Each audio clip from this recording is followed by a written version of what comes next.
Dave Lamont along with Kelly Stauffer. We thank you for joining us on a gorgeous day here in Fort Worth. Plenty at stake in this game as we show you the standings, because both these teams 2-1. The winner of this game is going to start thinking, hey, we can win the conference title. The loser is going to start preparing their press releases with the term needs 6 wins for bowl eligibility, Kelly. And so this game for the middle of the year has got a lot of weight. You're absolutely right. I think if you don't win this game today, you can really slide downhill very, very quickly the rest of the stretch. And in a conference that is very tough this year, both these teams have some giant games left, but none bigger than this one. TCU on purple will receive the opening kickoff, and instead it'll go out nearby the Texas Tech band. Trevon Boykin, another start for the redshirt freshman. That's what he did last week against Baylor. This is just his 3rd start. His first one against Iowa State was a little shaky, but he was magnificent against Baylor, a redshirt freshman from Mesquite, Texas. And remember that Boykin was practicing as a running back 2 weeks prior to his first start against Iowa State.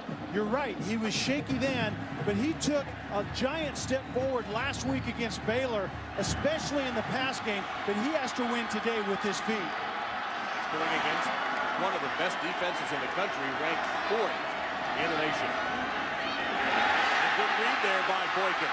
He ran the ball well against Baylor and runs it well here. Gets a first down on the opening drive, and DJ Johnson, number 12, on the stop. And this is what Boykin brings to the table. The quarterback zone read. You can see the defensive end crashes down. Pull and replace where that defensive end was.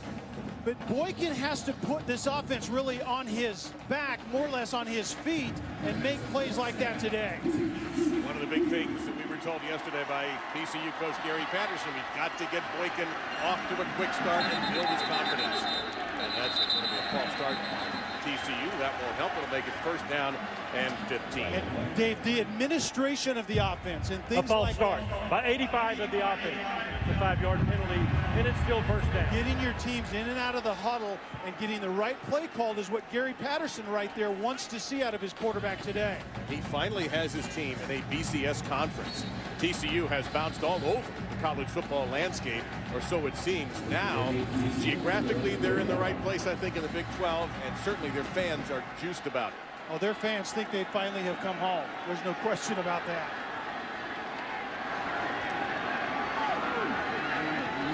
This time, this is B.J. Catalon, untouched until they get to the 45 and into Texas Tech territory, down to the 41-yard line. Catalon, the freshman from Houston, is brought down by Bruce Jones. We saw Boykin keep the first one. Watch the defensive end this time. He plays a little soft. And so that's a good read by the quarterback. The young quarterback making great decisions, not only in the pass game, but he has to do that in the run game this afternoon. Boykin's first pass, sidearm sling, caught around the 25-yard line. The catch made by Sky Dawson, who's got great speed and showed some nice hands there. That's about a 20-yard pickup to the 22. Don't be taken aback by the kind of 3/4 arm sling right there by the quarterback. The accuracy, the ball placement, the timing. The ball has to come out on time. That's the improvement you saw from week 1 or start 1 to start 2 with Boykin.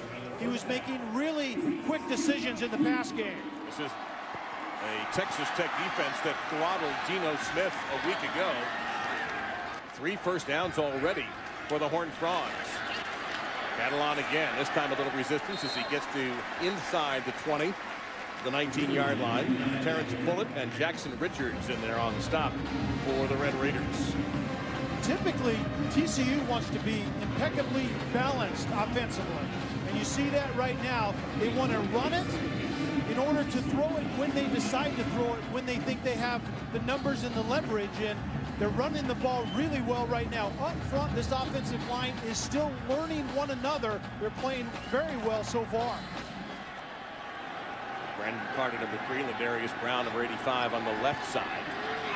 Back out of the backfield, throwing the middle field in the end zone. It is a touchdown, Dawson.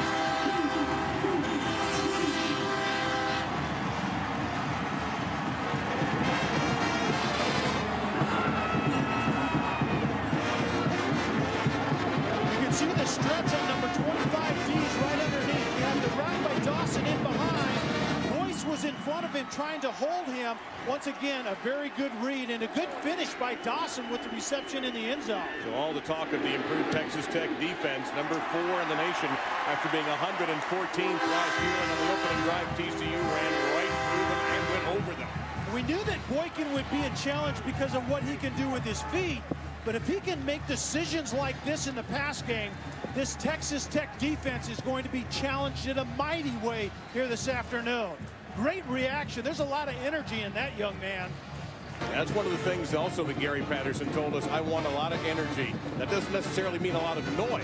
It just means a lot of energy in the stadium. Not just his players, of course. He met the fans as well. Yeah, you're exactly right. It's not just showing up in a conference like this. The home team has to show up with fans that make a difference in the outcome. And it's the energy, not just the noise, as you stated, Dave. Well, hello, Texas Tech. Welcome back to Fort Worth. It's been a little while since you've been here. In fact, the last time they were here, they didn't score a touchdown. Exactly. 12-3. That was a Mike Leach offense. The offense today for Texas Tech obviously is going to have a better result than that. That game was 12-3. TCU won it. And they'll take the touchback and take the football to the 25-yard line. And we'll get a look at Seth Dagey, the graduate. Excellent student, and he's turned into an excellent quarterback. He really has. Dagey is seasoned. He's a veteran that has a lot of starts under his belt, and the thing that he can do is manipulate a defense with his eyes. In this pass offense, they want to run it more effectively today, and because they're down in really 3 out of their top 5 receivers aren't going to play today. So I would think a little more emphasis on the running game at some point in time. They've lost Javon Bell and Bradley Marquez for the season, and their tremendous tight end, Jason Morrow, not able to play after taking an extremely hard hit in the win over West Virginia last week.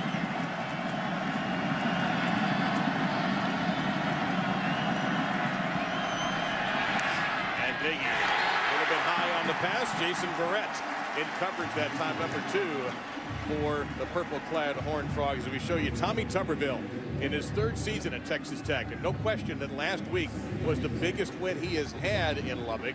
And that game wasn't even close. That was almost a perfect game played on both sides of the ball, especially defensively, where you see the major improvement for Tuberville's team this year.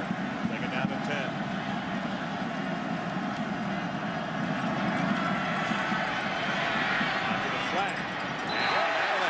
Running back Kenny Williams, it'll be 3rd down and 10. And I think if Texas Tech cannot run the football effectively today, they're going to have issues in the pass game, because Gary Patterson's defense on the back end is very complicated, and they're getting very comfortable with one another this year. Well, there's a clash right there to keep an eye on. Texas Tech, the best in the country in 3rd down conversions at 57%. TCU, pretty nasty. 24% 3rd down. So Dale Foster in the backfield alongside Dagey. This from the edge. Picked up. Dagey will take a deep shot. Well covered that time. A little bit of a push actually by the intended receiver, Darren Moore, but Kevin White had him completely walled off. And that's what I'm talking about on the back end. And Moore is going to the post. Eventually, you can see him on the outside. He's going to break in. But the corner keeps inside leverage. And that's with TCU bringing pressure on that particular play as well. They brought a 5th and 6th guy up front. Still got great coverage on the back end. So TCU forces their 35th 3 and out so far this season. They're averaging almost 6 per game. That's in the top 5 in the NCAA. And Sky Dawson awaits the punt from Ryan Ertzleben.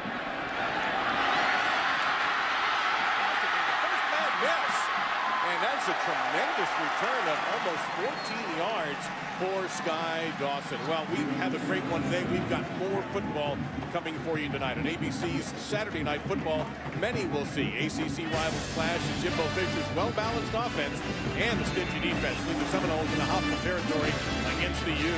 Others will see Baylor battle Mac Brown's 25th ranked Longhorns. Saturday Night Football presented by Windows 8. Florida State, Miami, Baylor, Texas tonight at 8 Eastern, 5 Pacific on ABC and ESPN3. Well, if you're Gary Patterson, the guy who likes to control things, as all head coaches do, can you ask for anything more than this? He talked about a quick start Offensive coordinator Jared Anderson talked about a quick start and a really good start for this young quarterback to gain rhythm and confidence. This time it's Matthew Tucker. He's flung down at the 41-yard line. Fans here thought that might have been a horse collar tackle. But Cody Davis, who was the leading tackler for Texas Tech, had a huge game last week against West Virginia. Cody Davis coming down to fill that alley from his safety position, and I think they had reason to be booing here in the stadium. That looked like a horse collar outside, but Cody Davis, I think, eventually is going to be the guy that TCU targets in that play-action passing game. He's a very good tackler, very aggressive in run support. Look for them to go over top of him eventually in that play-action passing game. And Tucker's had some ankle issues, and you see he checked out of the game. Zone read again by Boykin. He has really got to the ball to avoid tacklers and slides safely at the 50-yard line for a first down. 8 of 10. He might have gone for more than that, but he blew a tire on that first broken tackle. But again, inside, defensive tackle jumps down on the running back, and then it's the ability to get yards after contact. Remember, he was practicing at running back. He's 6'2", almost 220 pounds. He's going to run through arm tackles all day long. Catalan gets out of the backfield. It's empty. Bag and catch is made for 5. Josh Boyce, his 31st catch of the year. He's an outstanding receiver and actually sees a little bit of time at running back when TCU gets near the goal line. So it's second down and about 5 as Jarvis Phillips made the stop. This time it's Catalan bouncing off one of his blockers. If he can get to the edge, he can really go, but Texas Tech closed it quickly.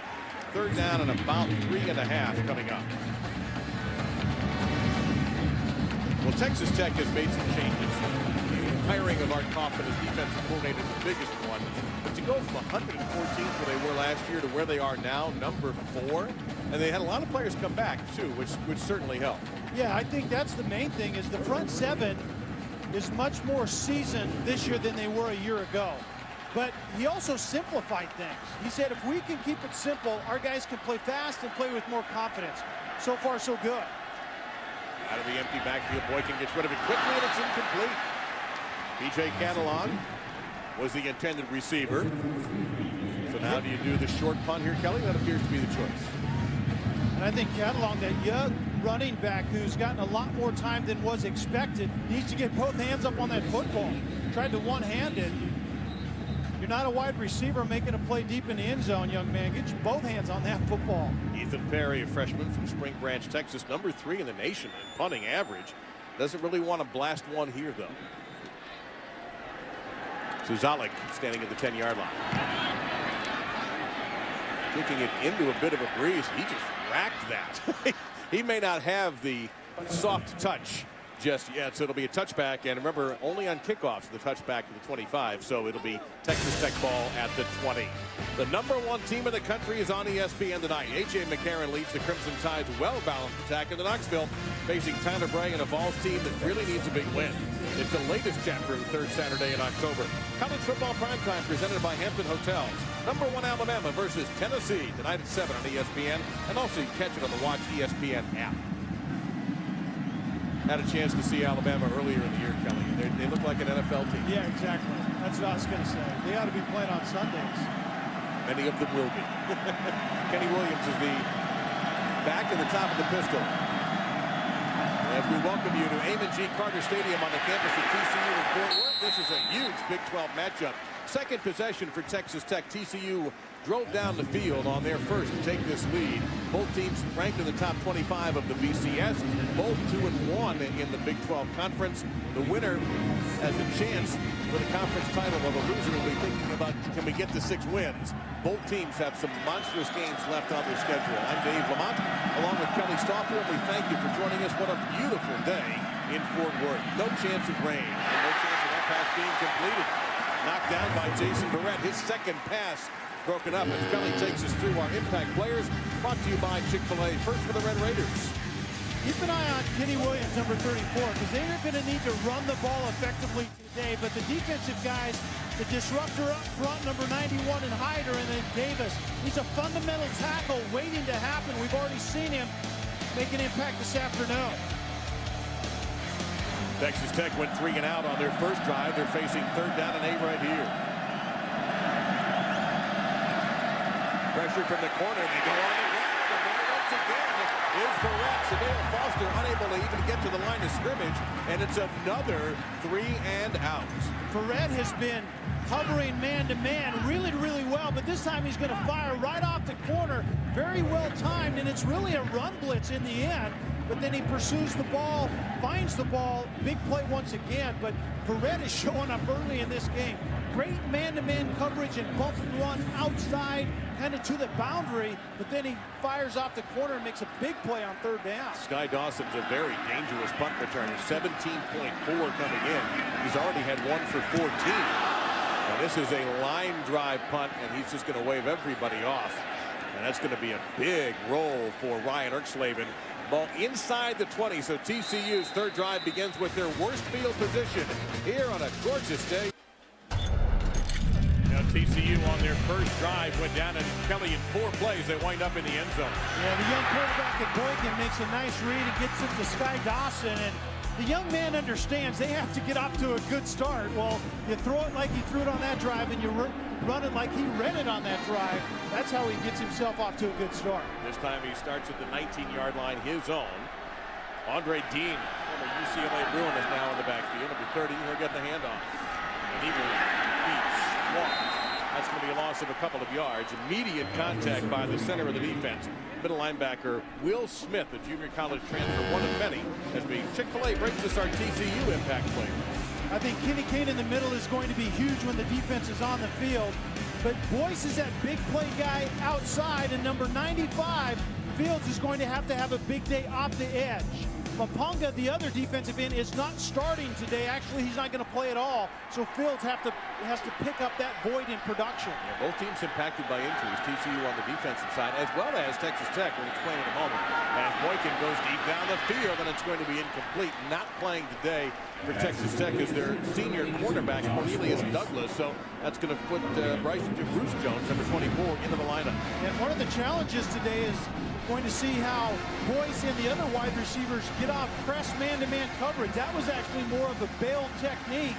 And that's the other thing that Texas Tech likes to do outside. They will press man, bump and run once in a while, and then bail.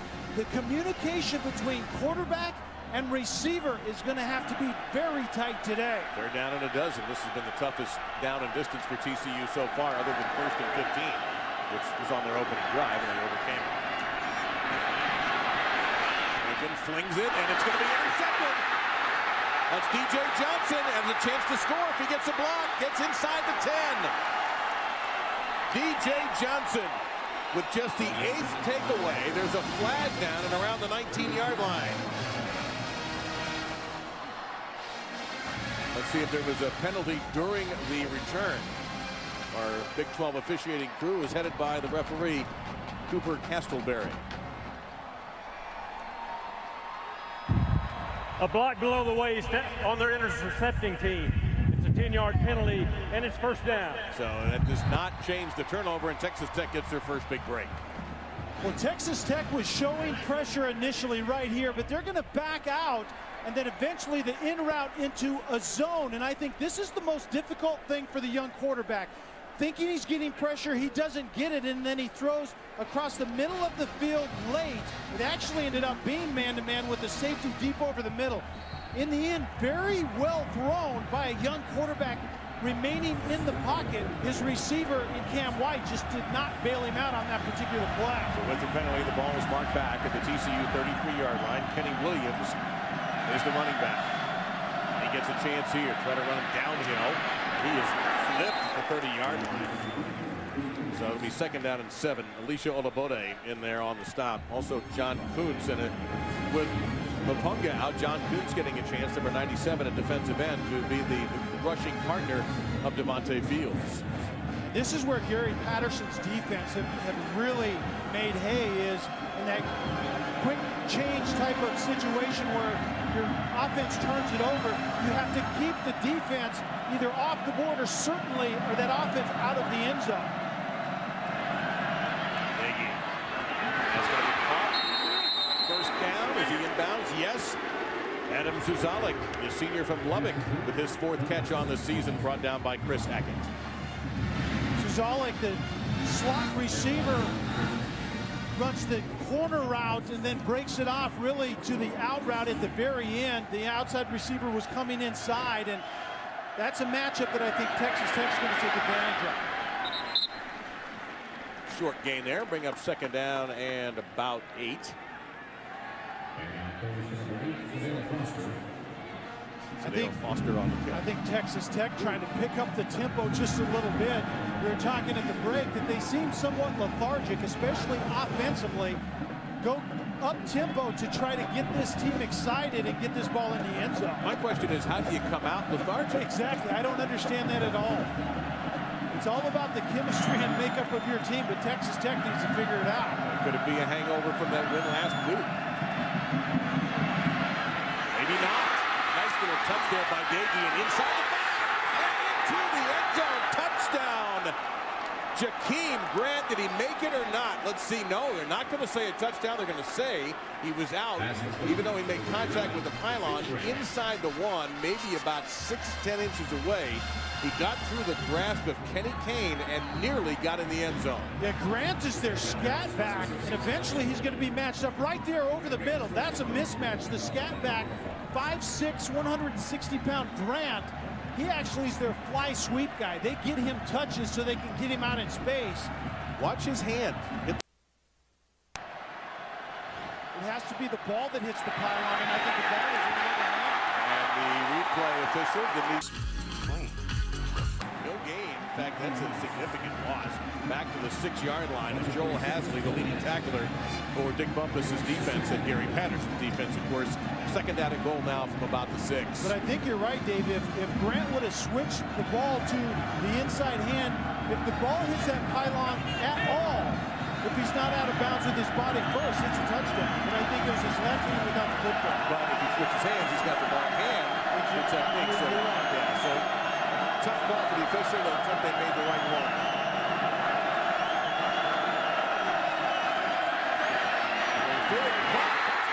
Texas Tech takes advantage of the turnover with Eric Ward getting the 6.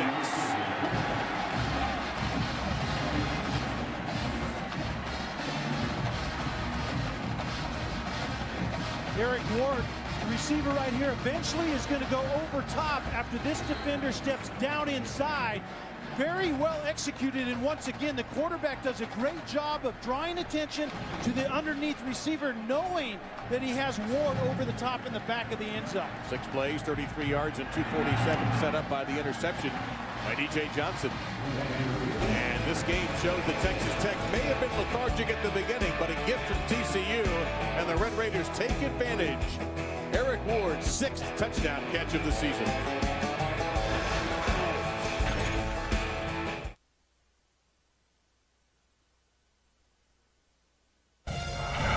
ESPN's College Football on ABC, brought to you by K Jewelers. Every kiss begins with K. And Chevy. From kickoff to the last yard, Chevy runs deep. Texas, indeed, the cradle of football champions, is here at Fort Worth. They ask you to fear the frog. There's your score and time. And can we have a moment of silence for the demise of Big Tex? You see what happened? No, I did not. The iconic statue, yes, the Texas State Fair, that iconic statue burned, and I mean burned down to the frame. And they vowed to rebuild it and get it back up for the next Texas State Fair. Certainly hope so. That is because when watching the news, people were genuinely, I understand, shook up by it. The touchback, so TCU would take over at the 25-yard line. We'll find out if Trevon Boykin can recover from the mistake that led to the Texas Tech touchdown and a tie game.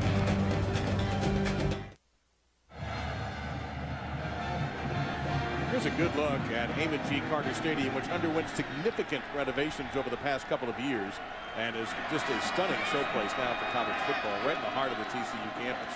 Boykin, he'll hang on to it and gets spun around and slung down at around the 27-yard line by Dartwan Bush, a junior from Clute, Texas. So it'll be 2nd down, and they're going to give about 7.5 to go.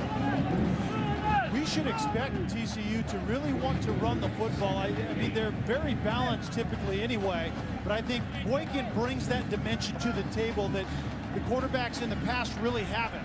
He's a dynamic runner. Remember, 2 weeks ago, he was a running back, not a quarterback in that sense. So look for them to accentuate that skill set out of him. I'm curious to see how he recovers from the adversity of the interception. We'll try to touch pass. This one drops and bites off the defensive back. Made the catch in midfield, got into Texas Tech territory, but there are flags all over the field. When TCU has the advantage outside and Boykin can find the one-on-one matchup, that's exactly what they want to do. The question...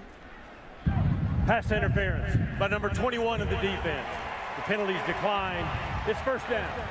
Offensive coordinator Jared Anderson said the question is whether we can get off bump and run. You can see the bump and run from the inside, and there is absolutely grabbing all over the place by Phillips, number 21, from that inside slot coverage position.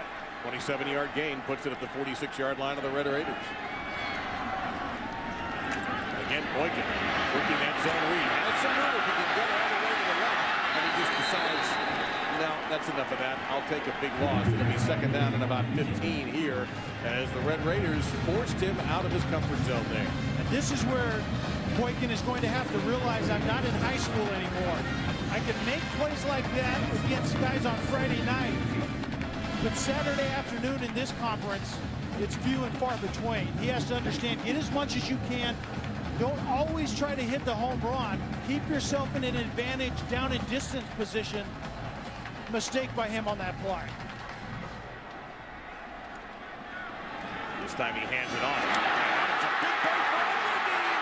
Dean inside the 20. He'll be hit and down at the 15-yard line. Andre Dean, who had part of a huge rushing attack last week, 248 against Baylor, gets a big first down and a gain of 37. The advantage of having a quarterback that can keep it, people really actually forget about the running backs that they can carry right here. Those guys are very good up inside. They've been banged up, but they're starting to hit their stride, and Dean is a big-time player that's just finally, as a senior, coming into his own. Senior from Katy, Texas, had been at UCLA. Didn't like things after Rick Neuheisel was let go and transferred back. DJ Catalan, very little there as the middle of the Texas Tech defense bows up. So call it maybe a half a yard. Second down and still about 9. And I think TCU's advantage in running the football are plays that include Boykin as an option. They just lather up and try to run it up inside. Tech's defensive front seven is much more mature and physical this year than a year ago. Include your quarterback as a viable option, and this running game has opportunities here this afternoon. Matthew Tucker now, number 29. Will slip out of the backfield for the pass, but there is no pass. Not sure if Boykin, and he seems to be a little bit shaken up as he was brought down by Kerry Hyder, a player that we identified earlier as somebody with an impact in this game, and he looked like he was pounding the turf. That might just have been in frustration, not pain. Yeah, he actually looked a little hobbled on a couple plays before. We'll need to keep an eye on that, but Hyder is the guy coming from the inside. He's the disruptor from that three-technique defensive tackle position, and something didn't look right on that play. Boyce didn't even move, and Sky Dawson acted like he was going to block for a bubble screen and then went to the corner.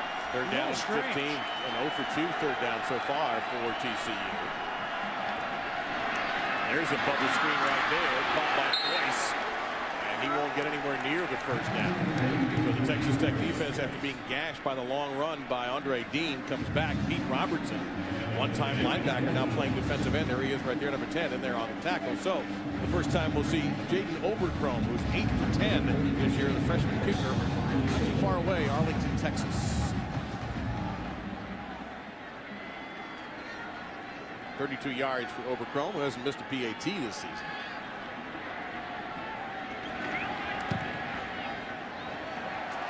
And he nails it.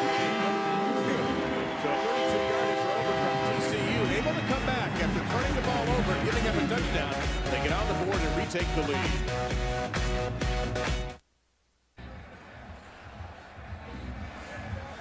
There's your score and time. TCU comes back with a 32-yard field goal. And that looks like a Zamboni, but there's no ice here.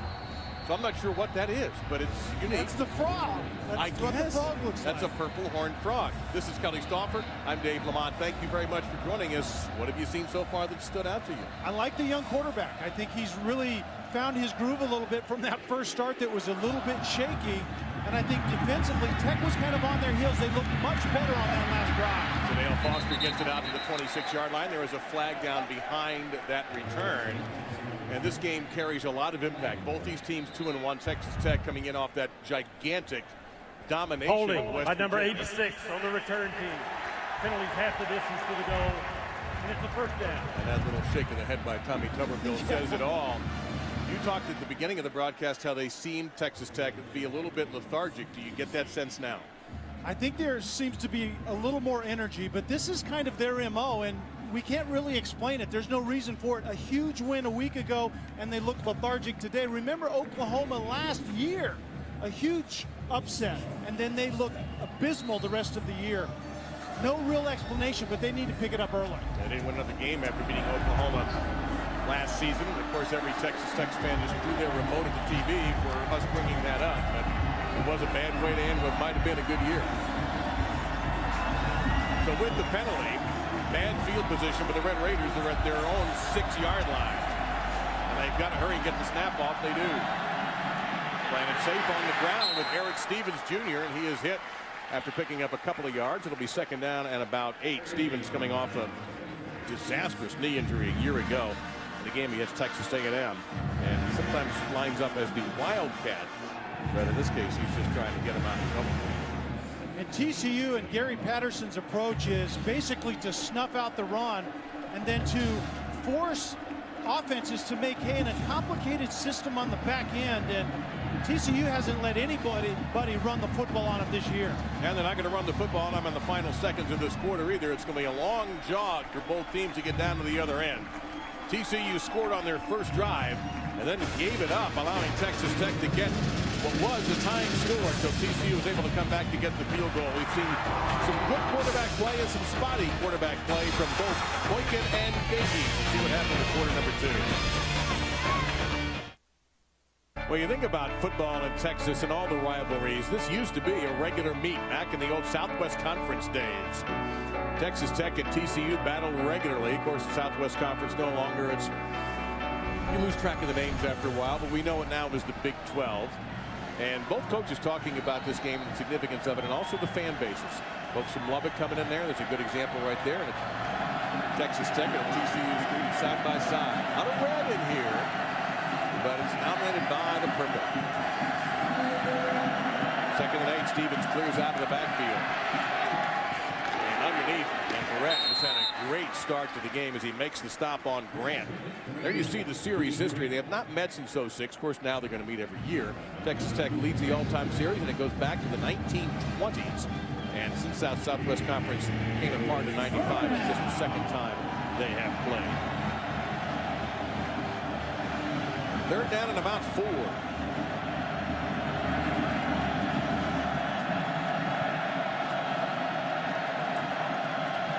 You're taking plenty of time here, Kelly.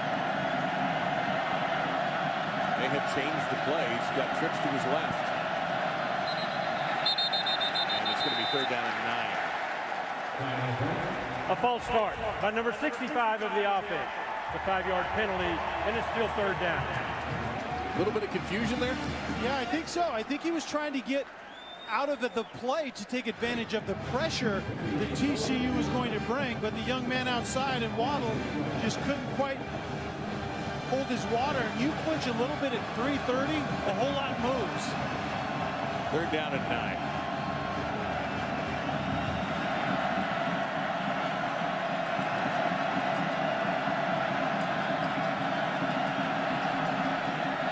Handles the high snap. They go on the ground. Stevens has a little bit of room here. But maybe made one too many steps, and Alessio Laboda in there on the stop, the junior from Cedar Hill, Texas. And Olabode is that safety that has to fill that alley once he knows that the running back has the ball. And this is very important. Tackling against Texas Tech is huge. Not only their slot receivers that get yards after the catch, but it's also yards after contact by those speed backs, of which Eric Stevens is one. So Ryan Erxleben standing in between the F and the R and Frogs, kicking to Sky Dawson. We talked already that he is very dangerous, but Erxleben's averaging 55 yards his first 2 punts.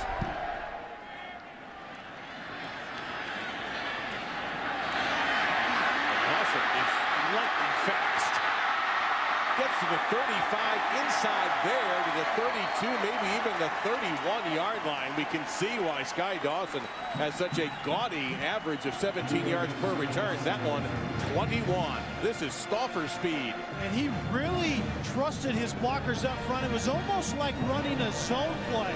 It wasn't a return middle, right, or left. It was actually just get a hat on a hat and then let Dawson create his own space. And he's obviously really, really good at that. Take a look at our Pacific Life game summary on this perfect day in Fort Worth, Texas, here in the Metroplex. TCU, with this crowd already jacked up, went 4 plays, 75 yards for the opening touchdown, but that turnover allowed Texas Tech to get back in this football game at a point when it looked like it wasn't going to happen for them, at least early on. Gave them a rallying point. That's going to be second down after the run by Catalan. Picked up 4 there, so we'll call it second down and 6. But you think about this game, we can't think about it without the turnover, but that's the only time that Texas Tech has really done anything on offense was that short drive. You're right. I think they're having a difficult time figuring out what Gary Patterson and that defense is doing on the other side. They're defending the run well, but they're also playing really good coverage on the back end. Dean clears out. They stay on the ground with Catalan. It's across the 25. Now we're looking at third down and about 2.5 yards. It gets in between the 23 and 24-yard lines. And that's exactly what offensive coordinator Jared Anderson wants, is just make good decisions from the quarterback position and put us in a position to move the chains on third down. This is third and extremely manageable right here. Maybe Boykin to run here? I like that a lot. If not, at least the threat to run has a big impact on the defense.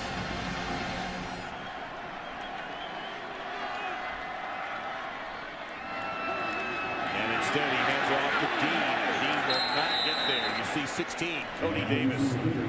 And he is joined by Dartwan Bush. So now here's an interesting call if you're Gary Patterson. 4th down and a yard. TCU gets big and brings in a couple of tight ends, actually an extra running back and another tight end to try to mush it up in there. But I think Gary Patterson knows that he's probably going to need more points than this, so they're going for it right here. These are two defensive-oriented teams in an offensive-oriented conference on 4th downs this year. 6 out of 13, TCU. Boykin underneath center for the first time today. And hang on, it's a called timeout.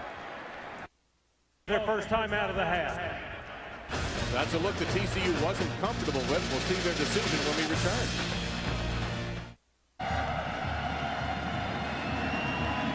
There's your score and time. Following the timeout, TCU comes out in a different formation, Kelly.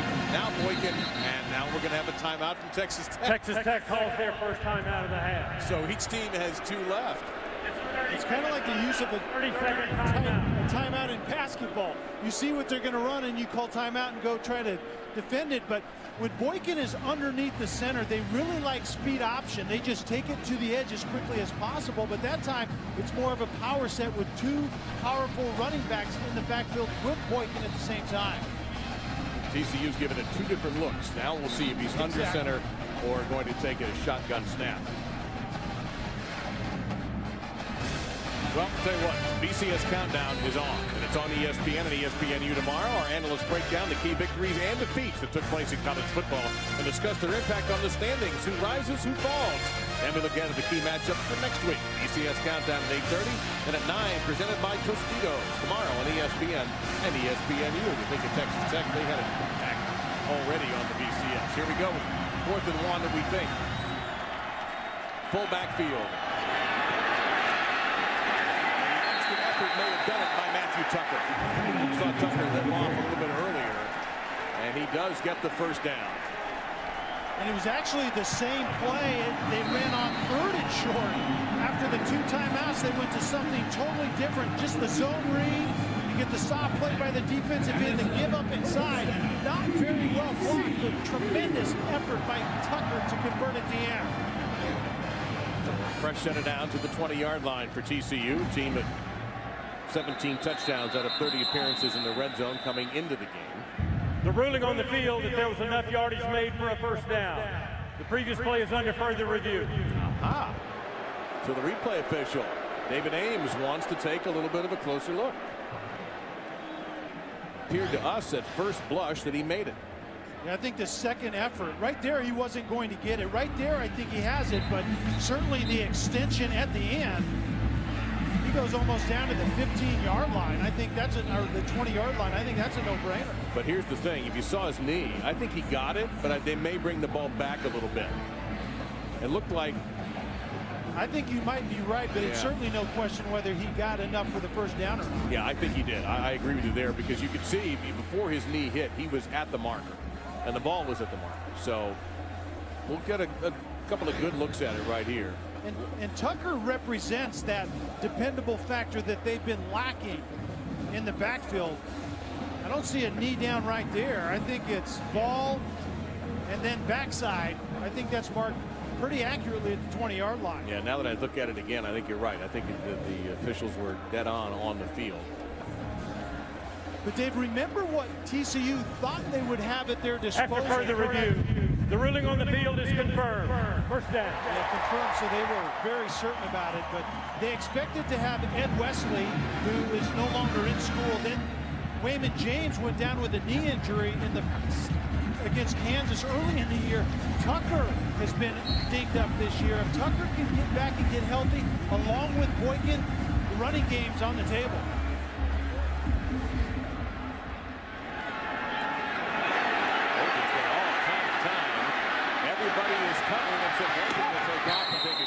Out of bounds. Let's go to Robert Flores with the Sports Center right now. Robert? All right, guys, and it's presented by HP. Update from the SEC, where number 2 Florida leading South Carolina, ranked number 7 in the BCS standings, 7-3.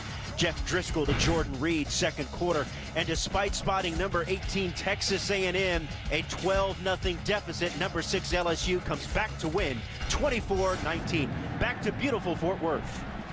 Now, we were watching the LSU Texas A&M game with great interest. And we've got one here we're watching with great interest. Second down and 3 following the Boykin run. And hold on everything. It'll be second down and 8 following the false start. A false start by number 66 of the offense. It's a 5-yard penalty, and it's still second down. Well, this offense had been fairly rhythmic up to this drive, and they've fallen off the edge of the earth. Well, I want to ask you about Boykin on that last play. He appeared like he went through every read conceivable and then decided to take off. And I thought that was a good decision because he didn't try to force it.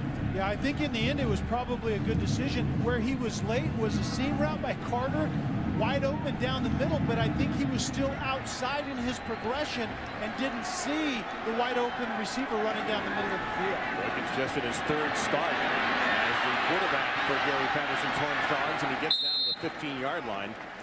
Casey Paul was the starting quarterback for actually when the season began, but he ran into some difficulties off the field and ended up leaving the team to go into rehab.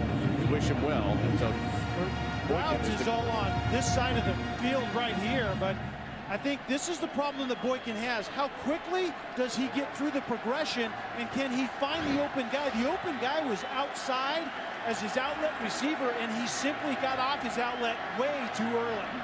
Empty backfield on 3rd and 5. We already have a third down conversion yet a turnout. Getting inside the 5-yard line is Josh Boyce. The junior from Copperas Cove, Texas, brought down by Eugene Nebo. Inside the 5, 1st and goal TCU. And Boykin was very good last week, and Boyce is on the outside and is going to come in and just try to convert those natural picks. The 2 outside receiver or inside receivers going outside, and Boyce finds the void inside. Last week against Baylor, that's where the young quarterback Boykin was really, really solid. Unbelievable numbers. Look at 3rd down. That's unreal. Yeah, that's something that not even an Aaron Rodgers can pull off all that often. Although I'm sure he has. First look on 1st and goal. Tucker. Straight ahead, good old-fashioned dive play. And TCU opens up a 9-point lead. And Tucker is that drive finisher that this run offense for TCU has lacked. That might be reviewed as well, although the kick is going off right now, so we're not going to see it anyway. That was as fast as you can get a PAT team out Run here, man. tempo on the point after touchdown. I don't care what the replay official may have thought, or what we may have thought. It's a touchdown in the books for Matthew Tucker, his second rush touchdown on the season. And TCU has command, up by 10.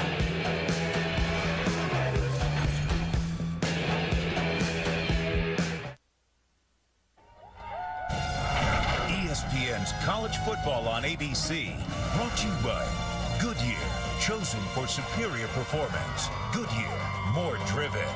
And Taco Bell, sometimes you gotta live más.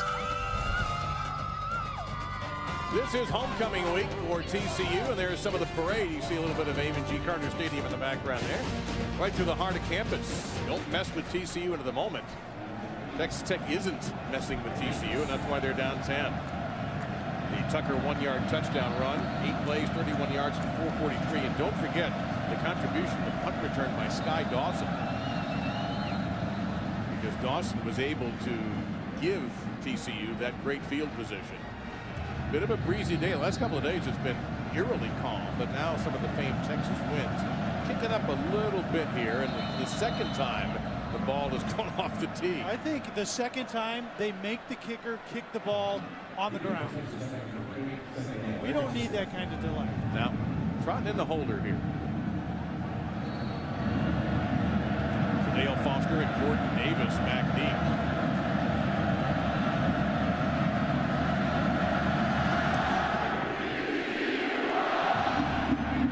No matter who holds it, whether it's a tee or a human, it is a touchback. There's a flag down, however, at the 40-yard line. So hang on a second. Maybe we have an offsides. Offsides on the kicking team. It's a 5-yard penalty, and it's first down. All right, we talked a little bit about Casey Paul Hall. Here's the whole story that Gary Patterson and his staff had to deal with. Paul Hall was suspended indefinitely. He was hit on a suspicion of DWI charge and has entered a rehab facility. Did so about 10 days ago. What does it mean for TCU? Well, he saw the start he got off to statistically. He was a great quarterback for them last year as well. So what turmoil that TCU had to deal with, this coming in the middle of a game week prior to Iowa State. Yeah, 2 days before they kicked off that game. That was unbelievable. Now it's Texas Tech trying to deal with Nicky is able to, and that tackle comes way out of bounds. And there's a flag, but the flag is at the 20-yard line. Zuzalik made the catch. But let's see what the flag is first. Personal foul, roughing the passer by number 36 of the defense. It's a 15-yard penalty and an automatic first down. Joe Hasley, the middle linebacker, or actually one of two linebackers in this 4-2-5 alignment of Gary Patterson's hit with that. It was Jonathan Anderson who tackled Zuzalik about 5 yards out of bounds. No flag was thrown there, but Daggy took a hit, and now Texas Tech suddenly, with that completion and the penalty, is at the TCU 45-yard line.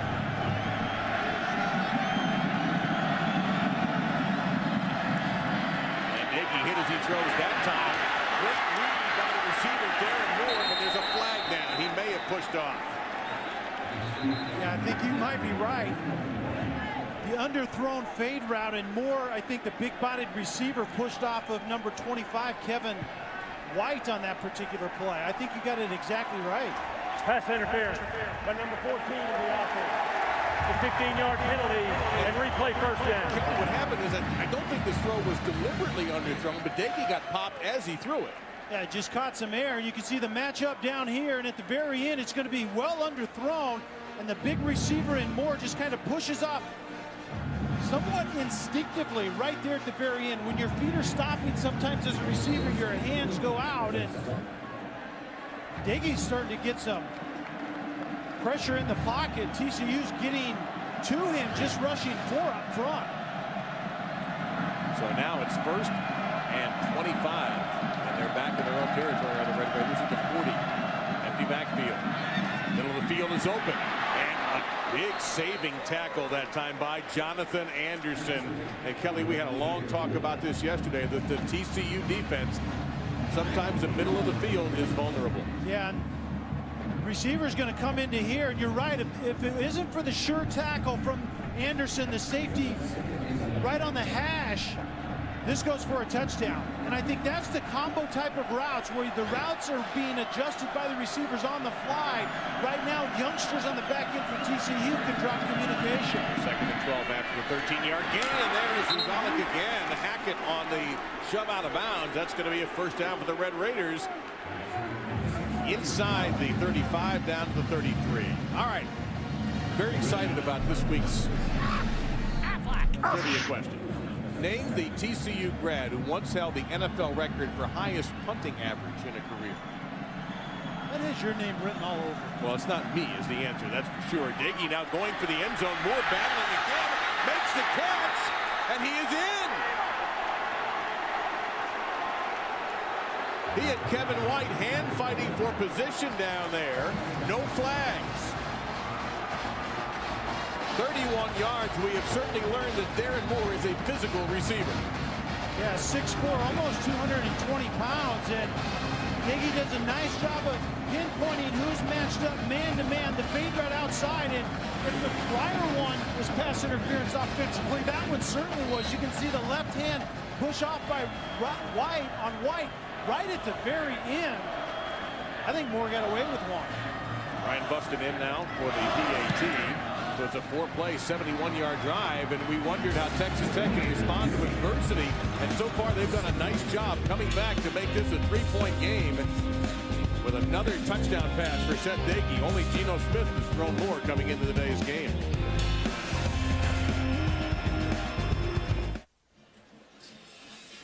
Well, maybe this is going to be a typical Big 12 game after all the talk of these two teams having their outstanding defenses.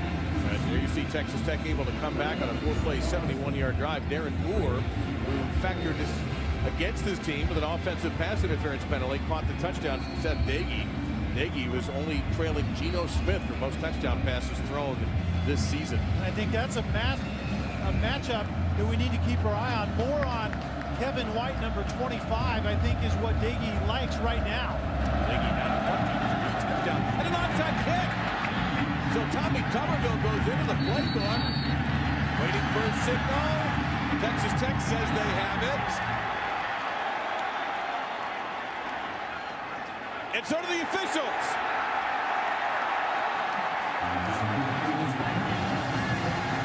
That's not something you expect.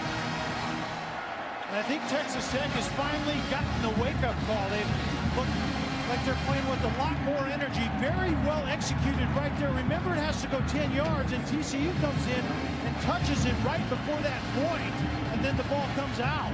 Very well executed. The element of surprise by Texas Tech. That was a nice job by the kicker, Kramer Fife, because he's the one who broke it up and allowed it to be recovered by Texas Tech. And it looked like that was Summit Hogue who may have gotten that. So look at this from the 49-yard line, first down and 10. And Diggy will take off. He had a little bit of success running against West Virginia's defense last week. Flag down behind the play. Diggy gets into TCU territory, but let's see what the flag is. A little trash talking now going on between the TCU bench and some holding. Texas Tech Number players. 68 is the offense. The 10-yard penalty, and it's still first down. That's on Terry McDaniel, the senior. I think it was holding number 57, Pearson, a defensive tackle for TCU. A lot of times when a quarterback gets outside the pocket somewhat unexpectedly, that's what you see out of in man on the line of scrimmage, the tackles. Outside right there, you have to know when to hold them. You have to know when to let him go. And the big boy outside from McDaniels didn't quite get the memo. I'm just so happy you didn't say no when to fold. I would not do that to you. First down, 20. Diggy now 9 of his last 10 with 2 touchdowns. Make it 10 of 11. Not a touchdown here, but a nice pass to Darren Moore. Not afraid to go across the middle. And they get a little bit of that penalty yardage back with the 47-yard line. It'll be second down and about 13 to go. It's Chris Hackett, the weak safety, will does not apply his ability, but his position on the field to make the stop. Early in this game, Diggy was trying to find 18 Eric Ward, and right now he likes what he's seeing out of Darren Moore on the other side. Eric Ward was matched up on Barrett, and Barrett has totally shut him down. This is Barrett down on Moore at the bottom of the screen now. Looking left, now looking toward Moore again, but throws over the umpire, and a diving catch made by number 3, Tyson Williams. About 4 yards, make it 3 yards short of the marker at the 44-yard line, so it's 3rd down and 3. Those receivers that get more time, Tyson Williams is one of them today. They have to come up big because Marquez, who is out for the year, and Javon Bell, who is also out for the year, represented the speed element in this wide receiver core. Other guys have to step up other than Ward, number 18, and number 14, Darren Moore. They go Wildcat with Eric Stevens on 3rd down and 3. We have whistles and a timeout. Red Raiders. Texas Tech calls their second timeout of the half. Texas Tech 0 for 3 on 3rd downs. TCU just 1 out of 5. All right, let's get the answer. I've given you folks some time to grab your computers. Name the TCU grad who once held the NFL record for highest punting average in a career. Do you know the answer? I have no idea. I just know that you came up with something. That's what I know. Sammy Baugh. Now, Shane Leckler has since set the record, but that is unbelievable. Sammy Baugh was ahead of his time. Well, look at that average. It wasn't, 45.1. That was outstanding. Slinging Sammy, and there you see the indoor practice bubble that is over to our right. A beautiful facility. They're going to be adding some air conditioning to that in another year or so, maybe even less, as the facilities here at TCU have taken a jump up. Still in the Wildcat by Stevens. You can see right there, dotting the I. Instead, looks like Foster, and that's JC has the 1st down at the 40-yard line. So Sadale Foster, the junior college transfer, and that is an interesting point that Tommy Tuberville and his staff, 11 junior college transfers on this team. Not all of them got it right away, but here's one of them who has made an impact. You're right, and Stevens is normally the guy, and he was the guy before the timeout, but Foster, nice play right there to convert. Nagy back in at quarterback, reception. Drifting back, has a man open. Kevin White, and he couldn't hang on. He had it, and he could not hang on. Oh, Gary Patterson knows what might have been. Nagy had what he wanted. You can see the 2 verticals outside. The safety jumps on the inside vertical. You're right. Kevin White played it extremely well, except for one thing, you need to finish. That ball was underthrown again by Nagy on that particular play. He had him. Marcus Kennard had a step on the DB there. 2nd down and 10. Nagy clumsy with the snap. He's going to have to improvise. And that little fake there, that was cute. Picked up some yards with that. He got 5 out of that, maybe even 6. We'll see if they mark him out of bounds at the 34 or the 35. They're going to say the 35, Kelly. So it's 3rd down and 5. Barrett ran him out of bounds. Josh Caraway, number 35, is that defensive end that's playing today because Stanley Mapunga is out. They pulled the red shirt off of number 35, and they're going to let him play today. He's the one that lost contain on the quarterback on that particular play. He becomes the 16th true freshman to play this year for TCU, and that is tops in the NCAA. Nagy. And there's Moore again, and that is just past the marker. That's going to be a 1st down for the big receiver from Irving, Texas. And one more time, Barrett, who's having a heck of a game on the stop. Yeah, Barrett on the coverage. They decided not to try him up the field on fades and verticals, but run slants underneath and see if he can cover that. Actually, that was very well thrown, very well caught by the receiver, but Barrett had nice coverage also.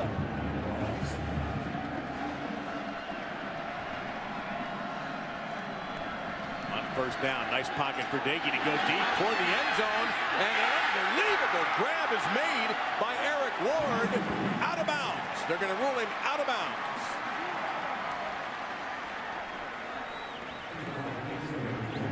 Well, this is exactly what Gary Patterson said was going to happen. Once they got inside the 40, they were going to take their shots. Yeah, they dink and dunk, and then they play jump ball with those big receivers, and I think he certainly possessed it, but he came down, I believe, out of bounds.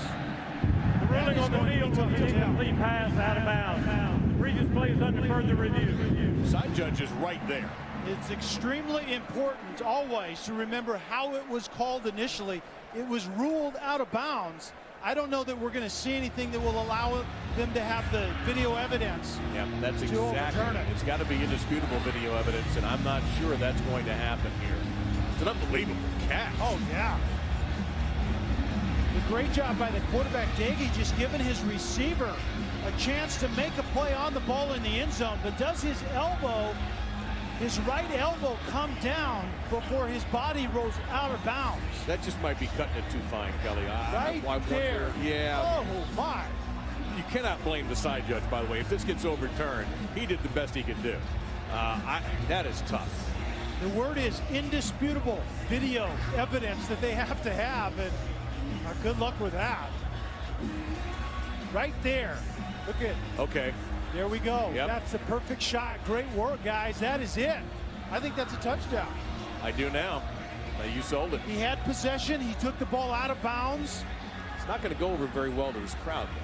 No, it really isn't. It's going to put Texas Tech in front if the call is reversed. But really, that epitomizes what replay is for.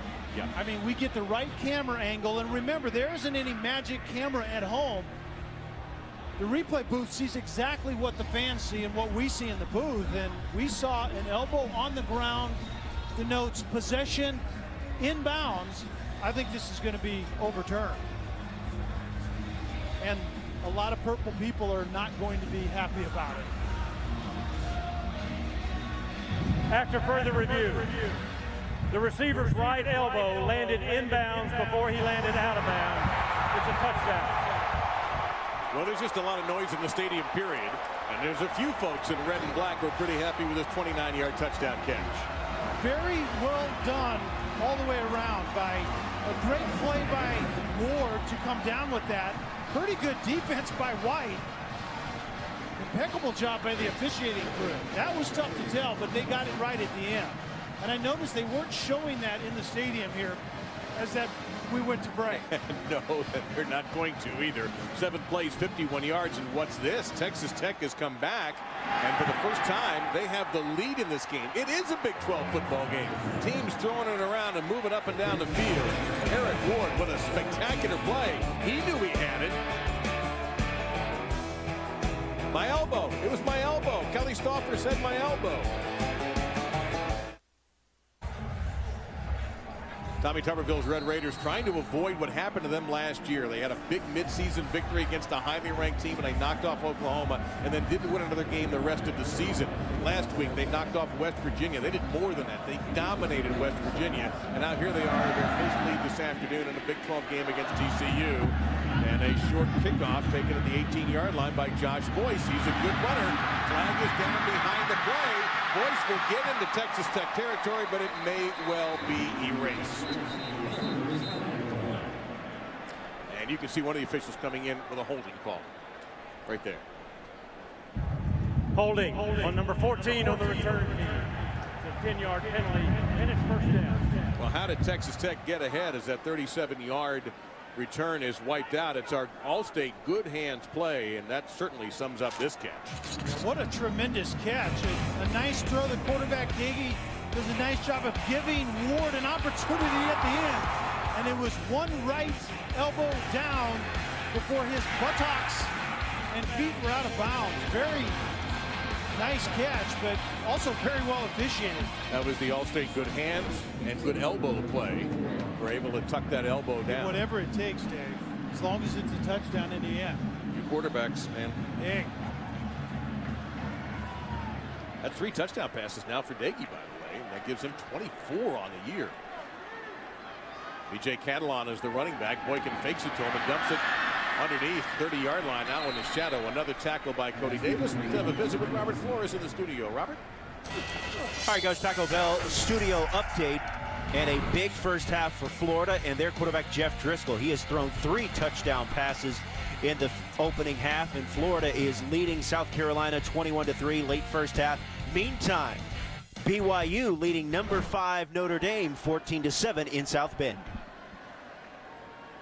All right, so we come off of that, Robert. Thank you very much. And here at Fort Worth, the David G. Carter Stadium at TCU, there's your score and time, and it's going to be 3rd down and about a yard to go. We have a TCU lineman injured on the play. Total yards by quarter. Texas Tech did very little. We talked at the beginning of the show. They appeared lethargic. That is no longer the case. And that's Big Blaze Foltz who's getting up. A weight room destroyer. A young man who squats 800 pounds and benches 580. That's unbelievable. I can't. I mean, that's like a small village somewhere in the country. Can he? How long does it take just to set up the bench for 580 pounds? I don't believe it's worth your time. It's 3rd and 1. You see TCU numbers on 3rd down.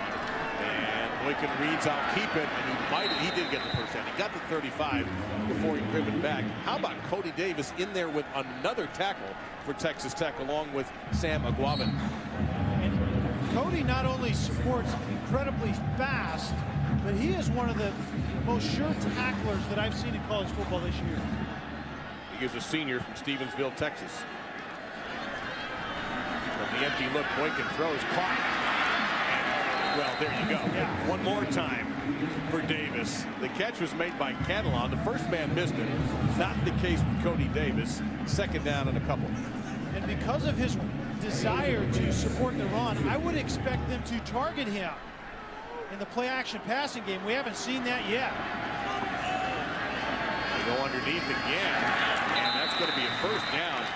Eugene Nebo smothered the receiver, who was Josh Boyce, but a good throw by Boykin and a fine catch by Boyce. You see TCU with 2 timeouts and a minute 38 to go, and now the clock is rolling.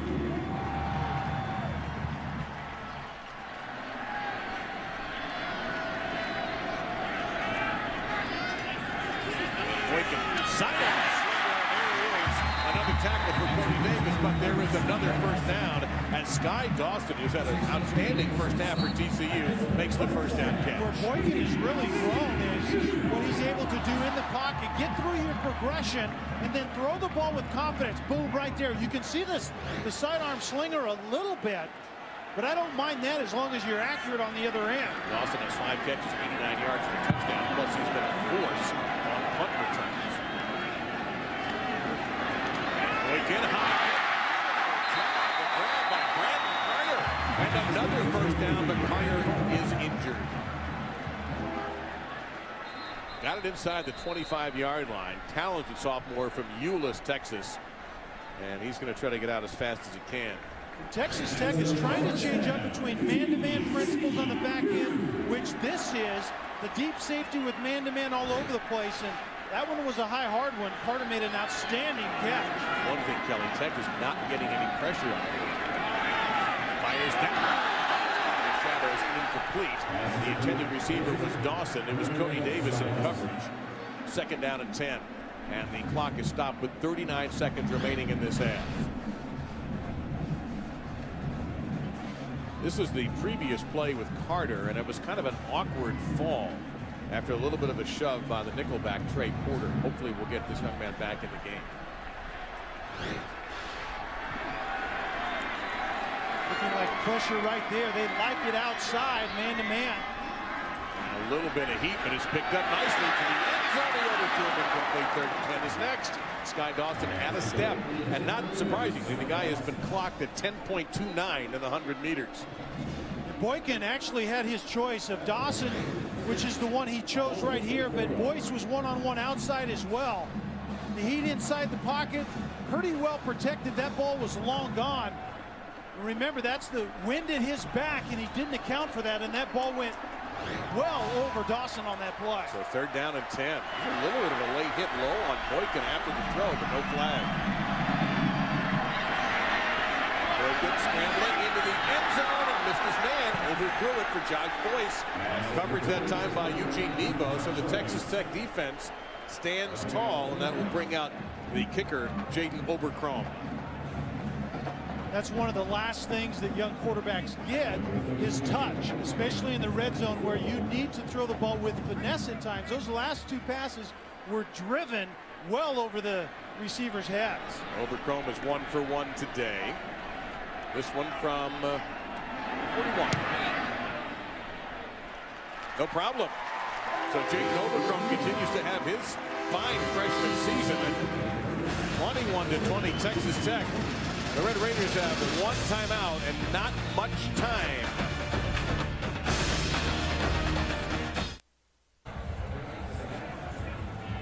So we'll see what Texas Tech decides to do. A lot may depend on what happens with the kickoff, but they haven't run any back yet. I believe they've all been touchbacks so far by this outstanding freshman Overcrom, number 33 for TCU. 22 seconds and a timeout is all that Tommy Tuberville's Red Raiders have. And once again, we lose the ball off the tee. So once again, TCU will have to bring out the holder, Deontay Gray. Leave it to a freshman, of course. Yeah. They're not going to put a senior out delay there. things. You're right. Yeah. But this ball, with his strong legs, should go to Arlington. Well, I mean a freshman to hold it, too. In other words, you're not going to bring a senior You're out asking to for hold. trouble asking a freshman to hold the ball like this. Well, the first time.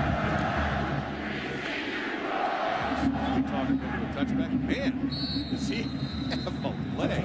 So now you've got no time taken off the clock and one timeout. Well, ESPN College Football, watch this anywhere. You can see us anytime, anywhere on your computer or mobile device via WatchESPN.com and the WatchESPN.com app. It's really cool. ESPN3, we're everywhere. So if you're traveling today, maybe you're in an airport someplace. But you don't want to miss us, right? Well, I didn't necessarily mean us. I meant everyone. No, I mean us. But us. I don't want anybody to miss us. No, absolutely not. This appears to be a conservative call by Texas Tech, understandably, from the 25-yard line, just to go ahead and take a knee and get out of there. They are ahead by 1 point.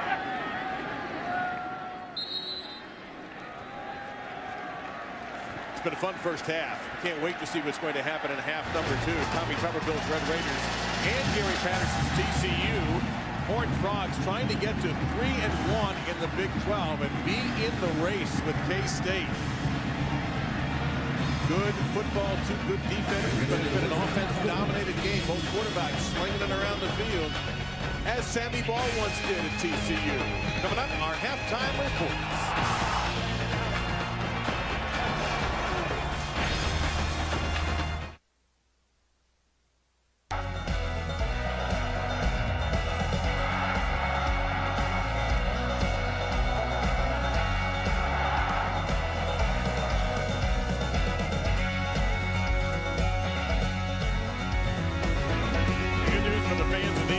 They'll be playing every year now that TCU has joined the Big 12. At halftime, Texas Tech with a 1-point advantage over TCU. With Kelly Stauffer, I'm Dave Lamont. Kelly, 2 top defenses in the Big 12 statistically, and yet it's been all about the 2 quarterbacks in this game. Yeah, you're exactly right. I think the first quarter was a good defensive quarter. I think the adjustment went to the offenses in the second quarter. Both quarterbacks are actually doing what they need to do for their teams to win. We'll see how the second half plays out. Texas Tech will get the football first. And the interesting thing here is also, you take a look at the numbers, the shadows now in the stadium here at Amon G. Carter are certainly going to be a factor for this mid-afternoon coming in the evening game. It's a good look at what you see. And this happened rather dramatically during the halftime show, which was a tick longer than normal. So we'll see how these players handle the sun and the shade combination. We're going to get a touchback here, and it'll be at the 25-yard line for Texas Tech. And let's take a look at our Pacific Life game summary. I think Boykin has been efficient. That one interception was actually not his fault. It bounced off the hands of the receiver. And TCU wants to be balanced. And they've ran the ball pretty efficiently in the first half. We'll see what they get done in the second half. Dagey has been extremely efficient. 13 of 18, 3 touchdowns. Well, here's an interesting stat. And, of course, TCU doesn't have the ball right now. But just to go with what you said, Texas Christian, 46 wins in a row when they have more rushing than passing yards. At the moment, they have more passing than rushing. Keep an eye on that for later. Meantime, Dagey for Texas Tech into traffic. And a tremendous catch made by Darren Moore. And even though Texas Tech, for a short game, even though Texas Tech is missing Javon Bell, Bradley Marquez, who are out for the season, 2 wide receivers, and their great tight end, Jay Samaro, the other receivers have indeed stepped up. They have, and I think the veteran quarterback, Dagey, that's where you see his leadership. He has to go to other guys and get them involved in this game plan here this afternoon. See what's missing from the Texas Tech lineup. No game, the officials decide on that play, so it's 2nd and 10 and a half or so. Make it 10. Dagey is sacked. Oh, he took that shot in the middle of the field. Devontae Fields, his first sack of the game, leads the Big 12. He's got 7.5 now. You have Fields off the edge, but you also have pressure by Pearson in the middle. They actually loop. Up inside comes Fields, and Pearson goes outside. Very well disguised line stop by TCU right there. Yeah, they make it a half a sack because Pearson was certainly in the middle of that. It's now 3rd down and 20. TCU playing without Stanley Maponga. Their outstanding defensive end that is making life easier for Fields. That's a nice run to get out of trouble by Eric Stevens. Not going to get the first down, but going to make it a little bit easier on the punter, Ryan Erkslavin, particularly with TCU's return game. Yeah, more of a maintenance type of run to gain a little additional yardage for the punt team, like you said, Dave, but that's how you have to manage this game. You're in a bad position, go ahead and punt it away and then see if your defense can do something in this second half. But watch out here for Sky Dawson, number 11 for TCU. Averaging 17 per return and has been really good today. Low kick. You may have to let this one go. It's tempting. Yeah, he couldn't resist.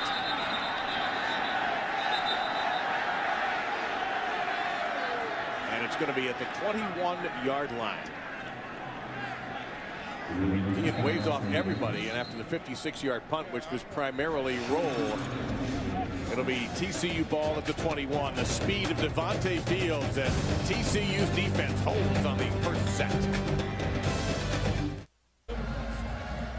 There is Sky Dawson. Caused some confusion on that last punt. Kelly, he never made a fair catch signal, but they blew the play dead. Yeah, the line judge came in and blew this dead as if he had fair caught this ball. It obviously was not the distinctive wave your one hand above your head right there. I don't know what the confusion was, basically on the line judge right there.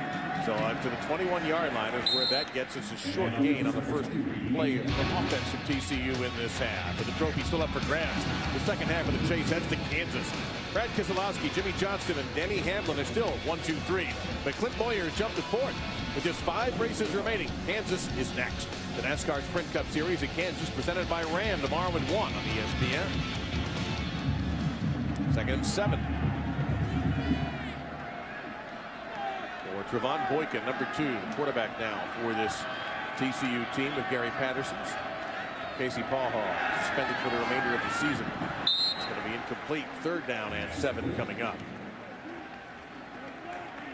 Corey Fuller, a graduate playing at tight end, was the intended receiver there. We can talk to Gary Patterson about the impact this had on his team, and I thought his answer was very interesting.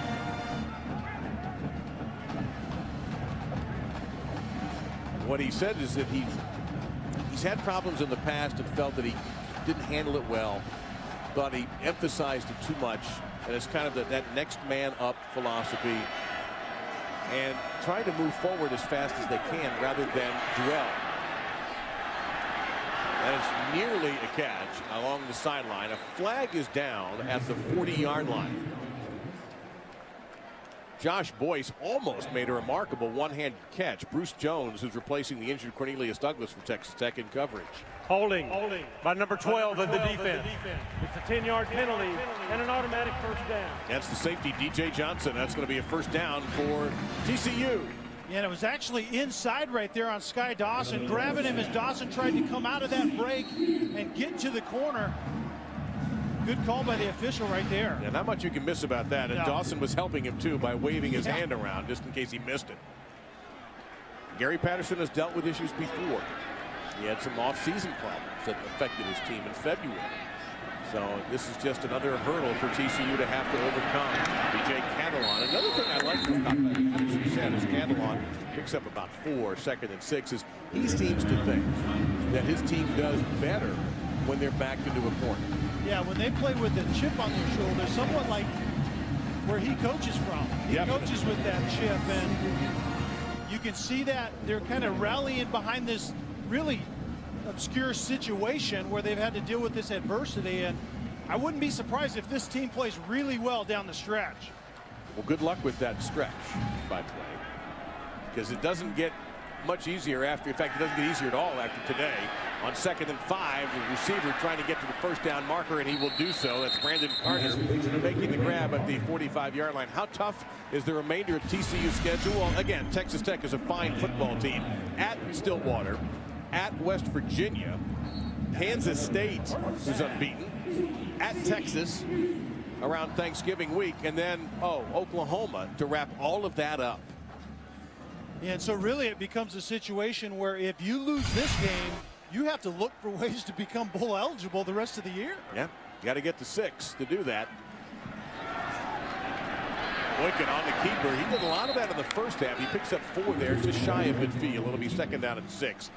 He had 1 rushing touchdown on the route over Baylor, where TCU struggled in the first half but played a very good second half, particularly on the defensive side of the ball. But Boykin accounted for 5 touchdowns in that win. That's why they played so well offensively. I think Boykin really started to get settled in that second half against Baylor, especially converting on 3rd down, not with his feet, but by throwing the football. He was 13 for 13 in 3rd downs in that game. 3rd down conversions today for TCU, 2 for 7. And that's a lateral. That's a loose football. Let's see who got it. TCU says they do. That might have been Andre Dean, number 30, who got in there. Unfortunately for TCU, that was almost a disaster. And they got it back. First time we've seen the speed option where Boykin just takes the ball, options off the in man on the line of scrimmage. Texas Tech has it defended really well, but I think it was Dean, you're right, getting back in there and saving them a big headache on this drive right here. So it's 3rd down and 10 following that recovery by the senior from Katy, Texas.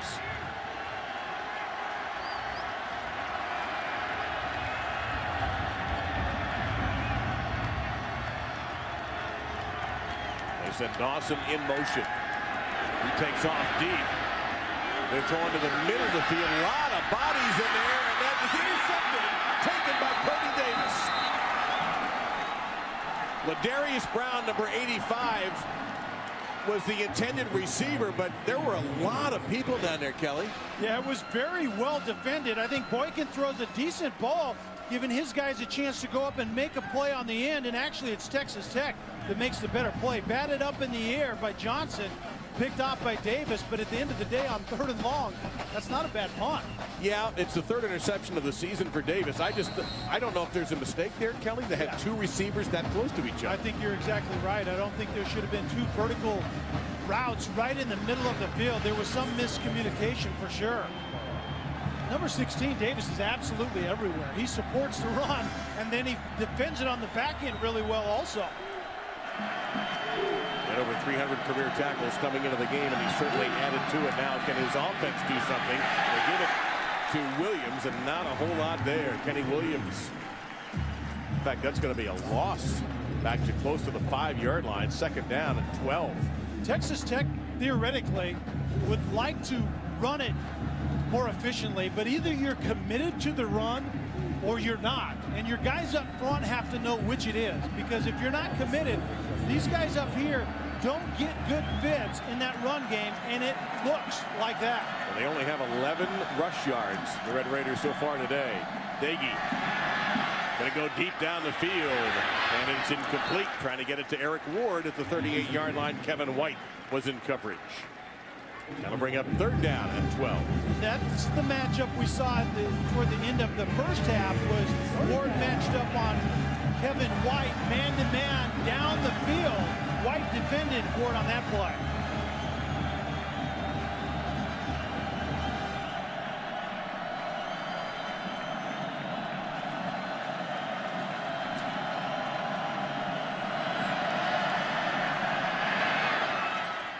Is caught at the 16-yard line.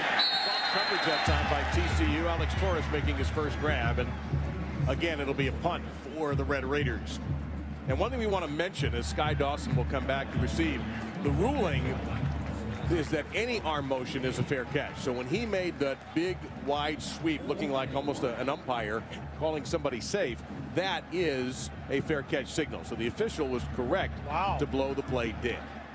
Well, and I stand corrected because I didn't understand the rule to be that. I thought it actually had to be above the shoulder in order to term to fair catch, so I'm educated today as well. We're here. Thank you, Dave. Now that is the old-fashioned fair catch signal, and it's made at the 40-yard line. So the Horned Frogs certainly not winning the game, but they have the edge in field position following that 43-yard kick. So can TCU, behind the redshirt freshman quarterback, take the lead? They've got great field position. 40.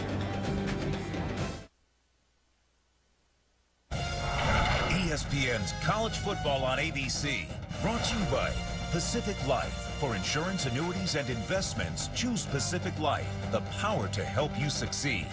And Nissan, innovation for today, innovation for tomorrow, innovation that excites.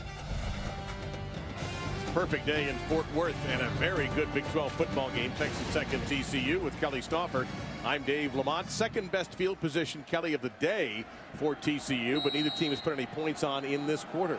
Yeah, I think the offense for TCU has been inconsistent, and that's typical when you're trying to get a redshirt freshman quarterback on board. So you go to your veteran running back, Matthew Tucker, the senior, spins for 7, sets up second down and 3. And I think that's exactly what Texas Tech is going to make TCU do. Put together a string of good plays in order to move the ball and get points. And that's a lot of times difficult when an offense is ran by a young quarterback. That's the kind of balance that coaches always like to talk about. Sometimes they don't get it.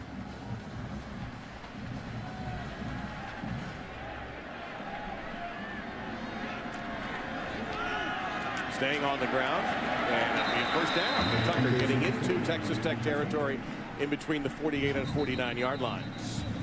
And Dave, I think running between the tackles with this physical front 7 for Texas Tech works as long as your quarterback is a viable option. And so they're having success up the middle because obviously the quarterback Boykin can keep it and go around the edge. That's Trey Porter, who is being looked at by the medics as we go to the studio. And Robert Flores. Robert? All right, Dr. Pepper 10 conference update from the Big Ten. Michigan State on top of Michigan. Andrew Maxwell, to Paul Lang, and it's 7-6 third quarter at the Big House. Now back to Fort Worth, Texas, guys. All right, Robert, thank you very much. Taking a look at Trey Porter, the nickelback, a junior from Midwest City, Oklahoma, has been a valuable contributor for this Texas Tech Raiders defense, which came in number 4 in the nation. Number 2 rushing defense in the Big 12. And we'll see if we can find out exactly what happened to Porter. And he's the nickelback coming from he's right there on that right side. It's hard to tell how he got bent somewhat awkwardly. But he's the guy that sets the edge, a real physical edge setter for this defense and that run game in particular. So they will miss him if he's out for today. So from the Red Raiders 48, here come the Horned Frogs. Staying on the ground. This time pops through a hole and gets inside the 35 down to the 34 for a 14-yard pickup. And the same play, but a different running back with it. And Catalong has more zip in his step. You can see the double team will come off right here and get to the second level. And when right there, and they come off to the second level just as he's getting up inside. But when you have a running back with a little more zip, those 4 and 5s move into 10 real quickly. TCU now 144 rush yards, 141 pass yards, and Texas Tech not able to run the ball well at all. Boykin off the empty backfield. Look out, that's targeting a defenseless player. That is the correct call. DJ Johnson wound up and belted Sky Dawson. The pass was well over Dawson's head, and the personal foul will give TCU a first down.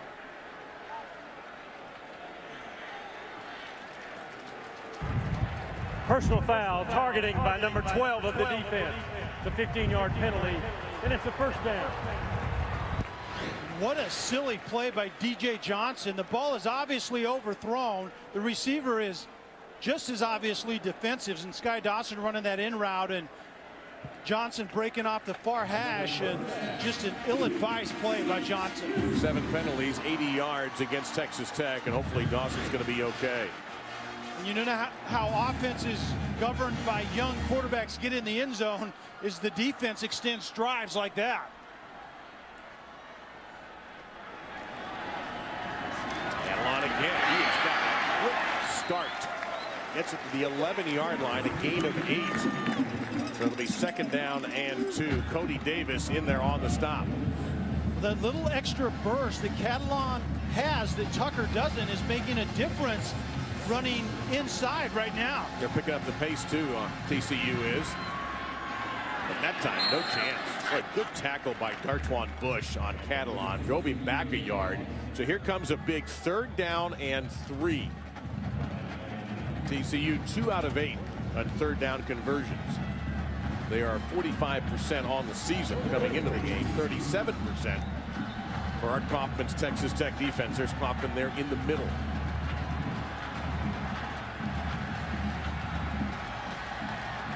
With Cody Davis in here and not able to help, this is the matchup that the young quarterback should like in this situation.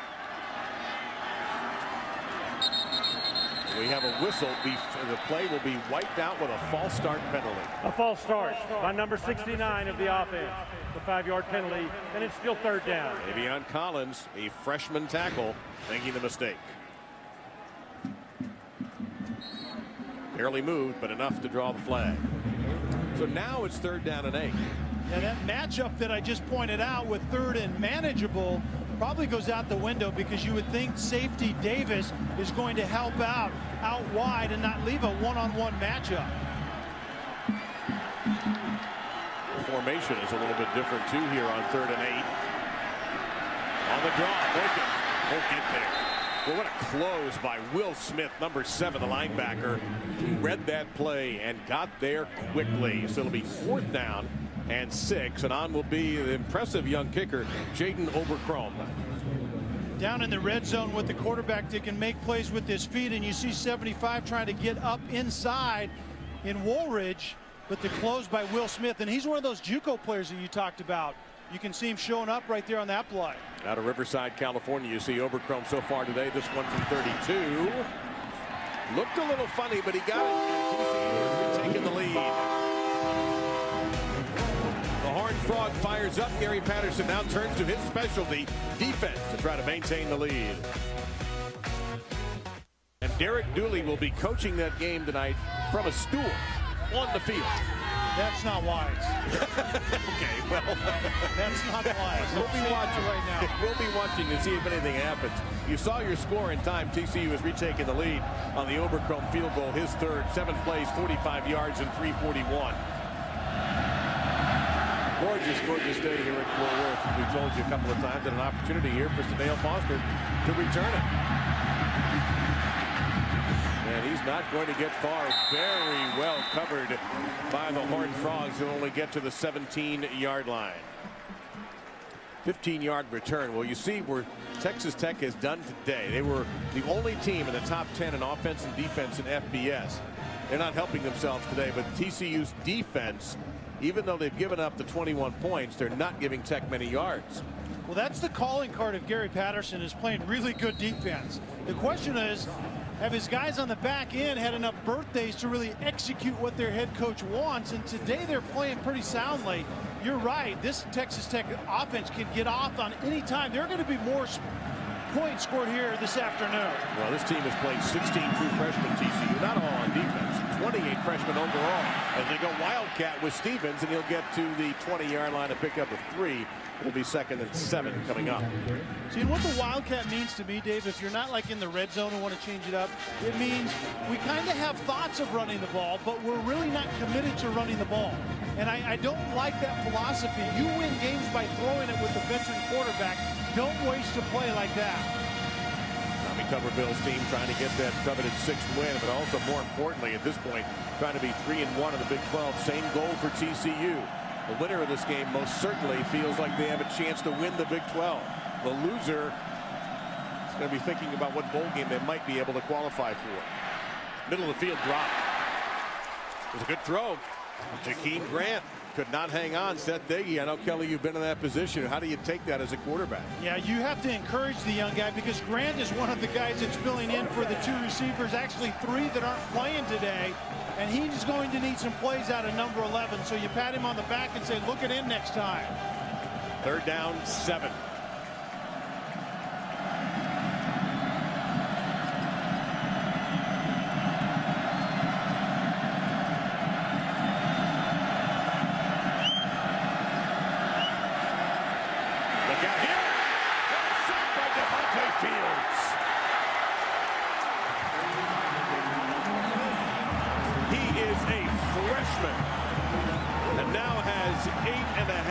sacks.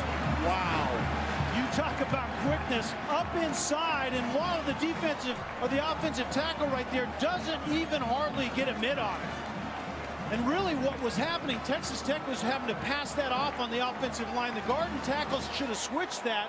The guard was late, too late, on the afterburners that Fields had going already. It being on time might not have helped. Now you've got Dawson, a good punt returner, hovering around midfield. Urchley, but it's a great kick. Dawson with a fair catch at the 45-yard line. So once again, TCU gets outstanding field position. The last drive, which led to a field goal and gave them the lead, started from the 40. Now they're going to be at the 45-yard line as we bring you this week's BCS standings, brought to us by Tostitos. Alabama tonight, Florida taking care of business against South Carolina. Oregon's already taking care of business. Kansas State, that's a big, big game. Oh. That's a Heisman elimination game as well, I think. LSU, not an easy day against Texas A&M, but they pick up a victory. South Carolina, we told you, is in quite a bit of trouble. And don't forget about Oklahoma. A lot of people wrote them off after they lost a game. Boykin, midfield. Catch made by Dawson. He has really played a complete game. And, you know, we can't forget about the so-called other Oregon team. The other in the Civil War game. And what the Beavers have done has been tremendous. How is it that Oregon, the state of Oregon, has two stud teams now? Mike Riley is one of my favorite people in the entire world. He happens to be the head coach there as well, but he gets more out of less than anyone I've seen before. On 2nd and 2. One of the things we haven't seen is the zone read as much, Kelly, at least as far as Boykin keeping the football, as Matthew Tucker busts it inside the Red Raider 40 to the 37-yard line. Boykin now is sticking to the handoff on just about every time. And I think it's just because of the adjustment the defense has made. They said, you know, we think we can defend in the tackle box. We want to eliminate the quarterback outside the tackle box. I think the young quarterback is doing the right thing. And up front, they're blocking it really well. A hat on a hat, and just give a little room to the running back. TCU had a 10-point lead in this game in the first half. And Davis makes the tackle on Sky Dawson. Sky Dawson is having a really big evening because of the coverage outside. I think the safety in Davis that particular time has to come off the hash and cover the slot guy. I like that matchup if I'm TCU.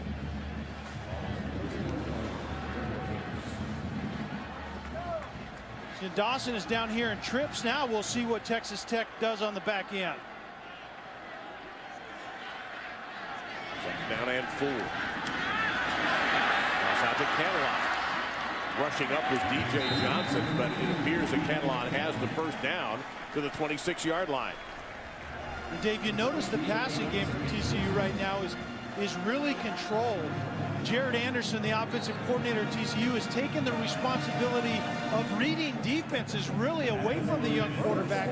Throw it on time. Look at this guy, throw him the football. A bubble screen is a perfect example of that play. You see right there, maybe the numbers that mean the most. Second half total yards, Texas Tech in minus figures, -1. And that pass rejected. Looks like Delvon Simmons, a sophomore from McKeesport, Pennsylvania, number 8, was able to spike that one down. So it'll be 2nd down and 10. And typically, Texas Tech on the back end, they don't like leaving the middle open. They'll have 2 high safeties or have 1 high safety and play man-to-man coverage underneath. That means 1 less defender inside the box to defend against the run. Tucker is now the tailback. He sneaks out and Boykin takes off, and he is spot down. Is there a face mask call? No. Donnell Wesley, number 96. Fans here were looking for a face mask, but the referee was right there and did not throw the flag. Yeah, the referee behind the play has a perfect look at it, and it must have been the caller. He reacted like the face mask, but the referee got it exactly right. A nice play by Wesley, and he did not get the face mask. So that is the end of the 3rd quarter. The loss of a couple of yards is going to set up TCU with 3rd down and long as they are trying to get 6 wins, and most importantly, trying to get to 3-1. The same goal that Texas Tech came to Fort Worth with.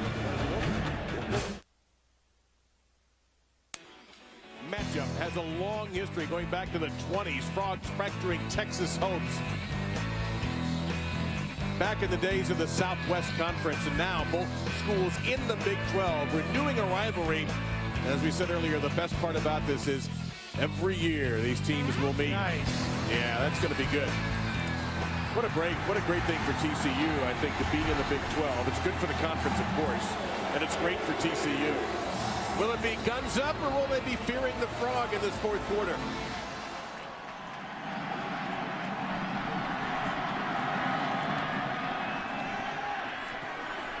Boykin dropped, just plain drop. Ladarius Brown just couldn't hang on. It would have been short of the first down. And Trey Porter is back on the field, we're happy to say, number 5 for Texas Tech, who left injured earlier, and he was in there on defense. Now we're going to get a good test here for Jaden Overcrome, who is 3 for 3. I don't know about his accuracy right here, but I know he has the leg to get it there. Well, he's been booming the ball today. Longest of the season's been 50. This is 45.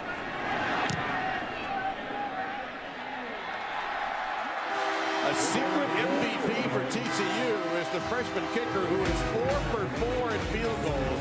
That one is longest of the afternoon. TCU leads it by 5.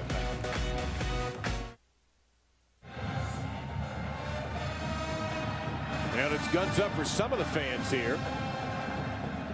But TCU has the advantage where it matters most, but a long way to go here in Fort Worth at Amon G. Carter Stadium in the heart of the TCU campus, as the Red Raiders get an opportunity to get the ball back, but their offense has not been anything close to what it was in the first half.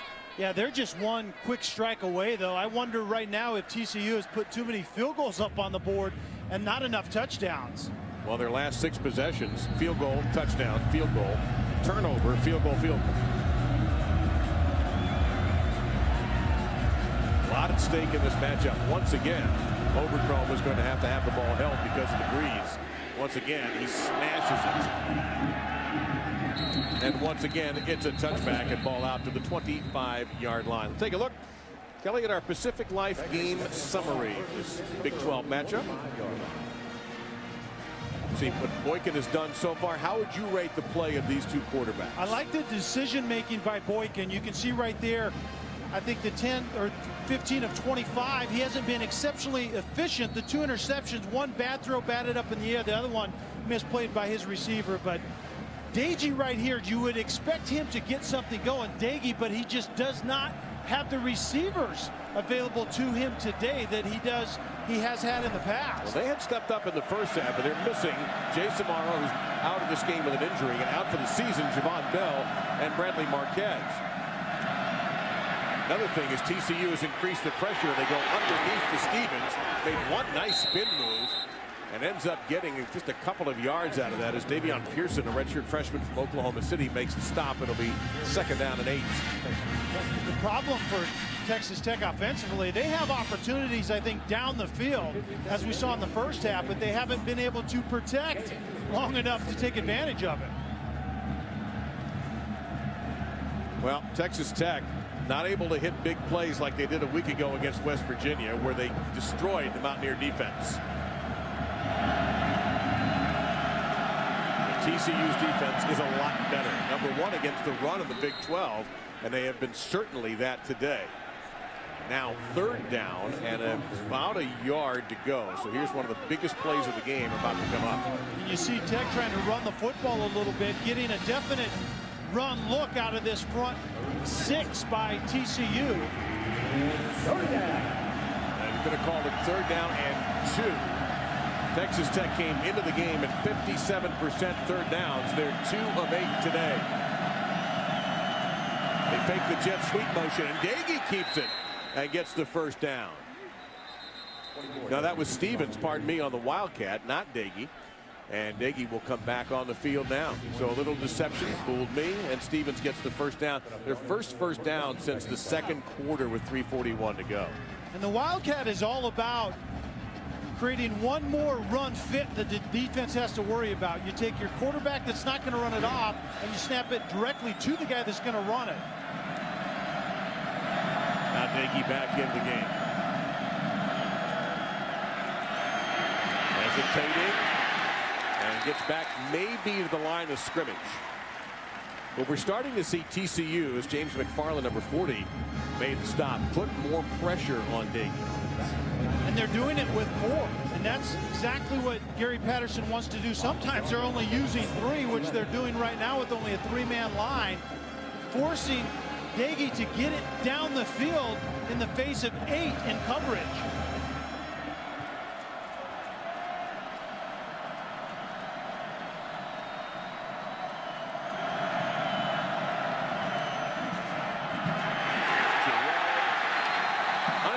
Jason Verrett able to make that stop as Sadale Foster was wiped out. You could see that coming.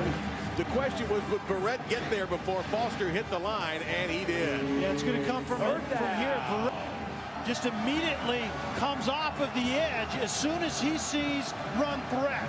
And it was probably a called blitz to begin with, but a great time for it. Now sets up 3rd down and 14. Tech 3 of 9 today. They have only 8 rushing yards. Daggy hangs in the pocket. It's incomplete. Austin Zuzalik is claiming he was held. The officials aren't buying it, so it's going to be 4th down. Sam Carter, the strong safety, who had a big game against Baylor last week with a couple of sacks and an interception, was in coverage, and it's time to punt again for Ryan Erxleben. TCU is really complicated in coverage on the back end when it's working properly. And with all those youngsters back there, you never quite know, but great coverage by Sam Carter on that play. So we'll see what happens with Sky Dawson. We had a interesting call on a fair catch signal. Any waving signal causes the ball to be dead. There's a flag is there. That time he made no signal. Dawson certainly made the right decision. To the 45, and he's brought down there at the 47-yard line. Zuzalik, who was the intended receiver on the previous play, ended up making the tackle on special teams. Tommy Tuberville is well on the field. Illegal motion by number 29 of the kicking team. The penalty is added on to the end of the run, 5 yards, and it's first down. And Tubbs is working one of the officials big time. A 22-yard return plus the 5-yard penalty puts TCU in great field position in Texas Tech territory.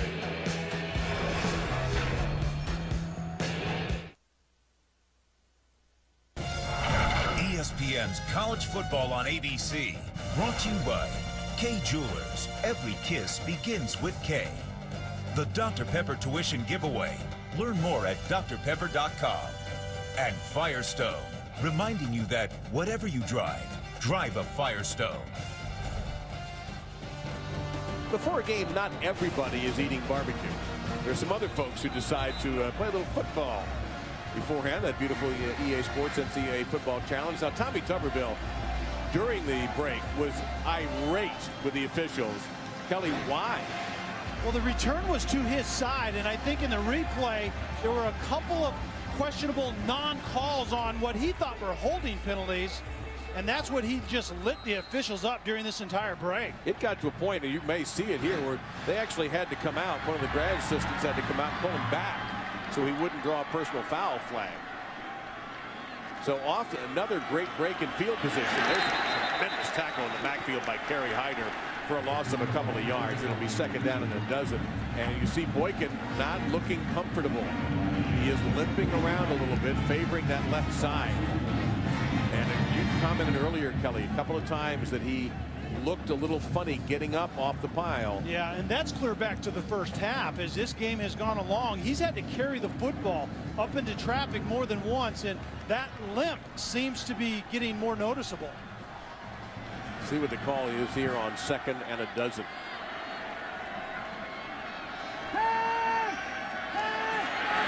Going for it right here. And it is incomplete. Broken up by DJ Johnson. It was in the hands of Sky Dawson. And give Johnson credit for breaking up that play. It's 3rd down and 12. And what Johnson did is he closed really well on the seam up the middle by Dawson. And then what you do is you wait You hesitate a second when the receivers reach for the football, and then you just rake like a madman. And that's what DJ Johnson did on that play. There's the hands up, and then rake after you pause a second, and very well done in the end by DJ Johnson. You're going to have to hurry on the snap, already under 5 seconds. From the empty backfield set. Going to go down the sideline this time, and it's overthrown. The intended receiver was Josh Boyce. That wasn't close. And so TCU, their last 3 drives started at their own 40, their own 45, and then the Tech 48. But you go back to that tackle by Kerry Hyder that caused a 2-yard loss on first down and reset everything for TCU, and what a big break for the Tech defense. And what Tech's defense is doing is making Boykin prove that he can throw the ball downfield and complete it in a very, very tiny window, taking away stuff underneath and making him complete the vertical routes. That's a high punt. And a kick toward the pylon. It's going to be a touchback to the 20-yard line. Touchback. Every coach handles nerves in their own way. Some guys chew gum. Some guys throw visors. Gary Patterson ties shoes a lot.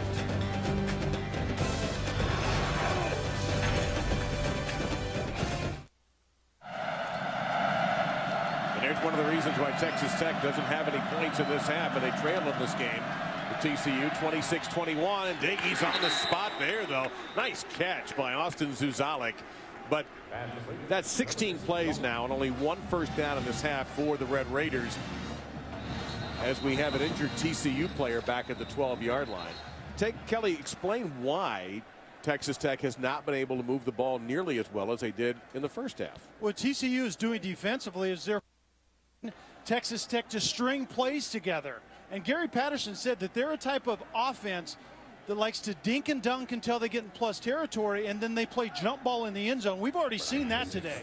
But they haven't been efficient enough in the dinking and dunking phase. Therefore, they haven't extended drives. He's Kelly Stauffer. I'm Dave Lamont. The injured player for TCU is Chucky Hunter, who is a sophomore from West Monroe, Louisiana.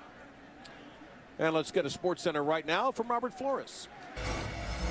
All right, guys, here's what's happening on SportsCenter right now, brought to you by HP. We'd like to welcome those of you who have been watching number 2 Florida and number 7 South Carolina. Jeff Driscoll has 4 touchdown passes. It's 37-8 Gators. Meantime, number 5 Notre Dame gets the go-ahead score from George Atkinson, but they're just leading by 3, 17-14 fourth quarter against BYU. Fellas. Second down and a couple here for Texas Tech. Got an interesting question for you, Kelly, and we'll get to here in a moment. He's bumped back to the 25-yard line. Penetration that time by Lewis caused that upset. Kenny Kane was able to clean it up. So it's going to be 3rd and 5. Real quick, the question as we look at the replay here involves the BCS. If Florida, if they're going to win big, what if Alabama, doesn't do all that well? Could we have a new number 1 in the BCS? We've already seen the computers do not like Alabama. I don't know why. Obviously, they don't have eyes and ears like we do, but yeah, that could be interesting. Florida is obviously impressive today. Texas Tech 3 of 10 on 3rd downs. It's 3rd and 5. Nagy under pressure. That's going to be a first down. Good presence by the senior quarterback to get it to Eric Ward. He was being chased by Devontae Fields, which isn't any fun, but it's a first down for the Red Raiders.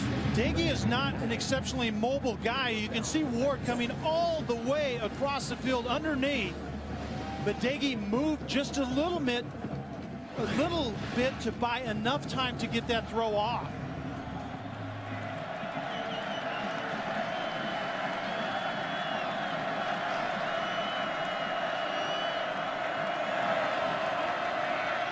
Quickly across the middle of the field, another first down for Texas Tech. The catch made by Tyson Williams, and he gets to the 45-yard line before Chris Hackett brought him down. Nagy is finding room in the middle of the field, as you found with Williams that particular time. That's where this defense, coverage-wise, is vulnerable, in the middle of the field. And they move very quickly. Some of the TCU players weren't set yet. Williams tried to pick up an extra yard and does, and he is hurled out of bounds by Joel Hasley, the top tackler coming into the game for the Horned Frogs. But they are able to get into TCU territory. That's going to be 2nd down and 3. And TCU has been able to get really good pressure rushing 4, and so you have to slow those guys down by not only pass protection, but the tempo. Take some starch out of that front 4 for TCU.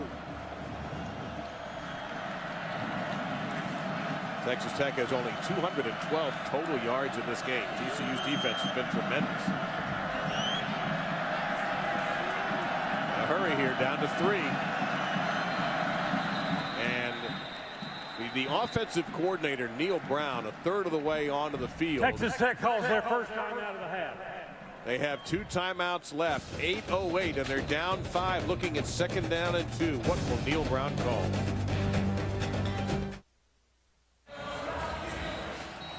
They're noisy now here at Amon G. Carter in Fort Worth on the TCU campus.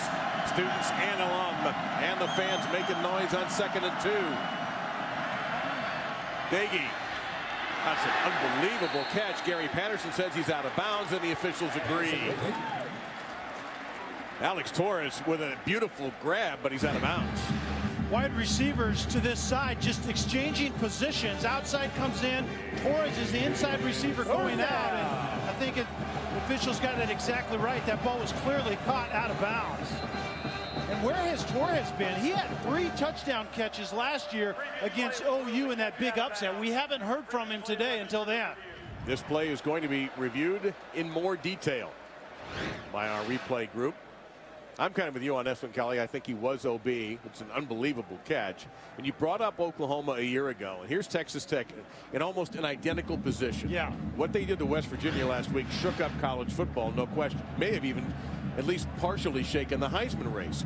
Now they didn't. Last year they didn't win another game and wound up 5-7, no bowl game, no anything.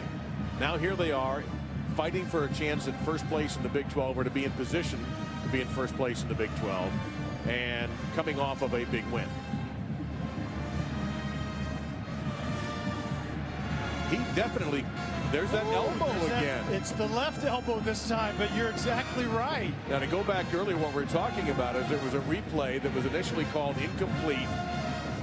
And then we found out upon review that the receiver for Texas Tech, Eric Ward, caught the ball and his elbow landed in the end zone, not out of bounds, and the play was reversed and called a touchdown. So, and remember, this was called out of bounds to begin with. We always have to keep that in mind. It appears, let's go back, this is what we were talking about a second ago. Now the initial ruling, and again, I don't blame the side judge for calling him out of bounds if you watch this in real time. But there's what the replay official noticed, and this call from incomplete was overturned and led to 7 points. Here it seems like almost simultaneously. Wow. That's in. I don't know that that's going to be discernible, to be honest with you. Well, you're right, because if the ball is out, and there's a referee, Gary Patterson, helping out. Wow. This is a tough one. And again, usually the extra time on the replay, it's more about maybe reversing and where do we spot it type of stuff. Right. Man, that is unbelievable. Remember, the standard is indisputable video evidence, and if we get down to elbow on the ground and was the wrist actually touching a blade of grass, the replay officials earn their keep. If it's incomplete, it will be 3rd down and 2. Tremendous catch, by the way, the left-handed by Torres, and brings it in. I think it's possession. And that's what they're talking about right here. The left elbow all the way down really to the wrist. Are they in bounds? Here we go with the ruling. After further review, the ball was caught at the 34.5-yard line, and it's a first down. That is the second remarkable catch. And Gary Patterson turned toward the replay official and gave him a derisive wave of the hand. Right there, the elbow, actually before the rest of it goes onto the ground, the left wrist, that elbow is down. That's great work by the replay booth. He's had 2. David Ames, the replay official, has had 2 unbelievably close calls to deal with on catches today.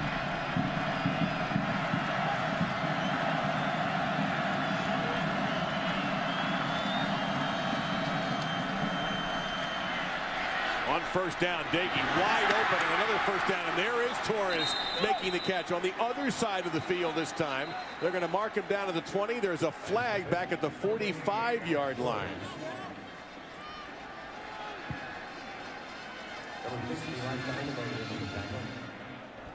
Personal foul, grabbing the face mask by the defense. That penalty is declined. It's a first down. And they've decided to put it down at the 21-yard line. And Dagey now starting to get some more time. Yeah, and getting time to throw the football to 86 Torres. And we talked about his big game last year against Oklahoma. You can see right there the man-to-man coverage. He breaks it outside. The timing by the quarterback on that play was impeccable, and Torres is kind of finding his rhythm a little bit. And now they bring out the Wildcat with Eric Stevens, number 24. And now Texas Tech is going to take their second timeout. Texas Tech calls their second timeout of the half. Just one left. It's a 30-second timeout. I have to ask, you're humming along with Dagey. He's hitting people with passes. You're about to jump out, aren't you? You're not happy. I'm not happy at all. I don't know why you change things up. You're exactly right, Dave. Robert Flores, let's get to you for a word. All right, guys, nominee for the AT&T All-America Player of the Week, and it is Ohio State quarterback, backup quarterback, Kenny Guyton. He comes on in relief in place of the injured Braxton Miller, leads the Buckeyes to a comeback win against Purdue. You can text vote to 34763. By the way, Braxton Miller has been released from the hospital symptom-free. That is outstanding news, Robert. Thank you very much. And after the timeout, Dagey is back on the field. Stevens stays out there, but at the running back, all that cost them was a timeout they might need later in a very close game. That could be a huge thing today. Dagey has hit 7 of his last 8 for 64 yards. Under some pressure, and then 7 of his last 9. So it's going to be second down and 10.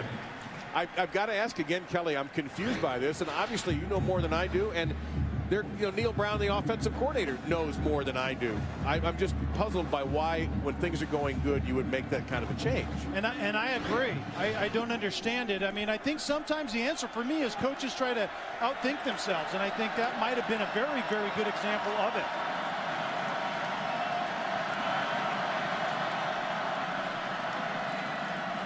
Dagey has time here, guns it, and there's a beautiful catch by Austin Zuzalik. You started to wonder who was going to step up for the Red Raiders when the injuries to Bell and to Marquez, and it's Zuzalik and others who are stepping up. And the timing and the ball placement, the left foot is down by Zuzalik clearly, but this is the rhythm that I don't want to take off the field right now. A veteran quarterback is feeling it, and he's getting the ball out quickly and accurately. And maybe Brown recognized that, and that's why they burned the timeout, but they're down to just 1. Dagey wants the end zone. Can't find anybody. Good coverage. Throw to the back of the end zone. It's caught by Torres, and it's a touchdown.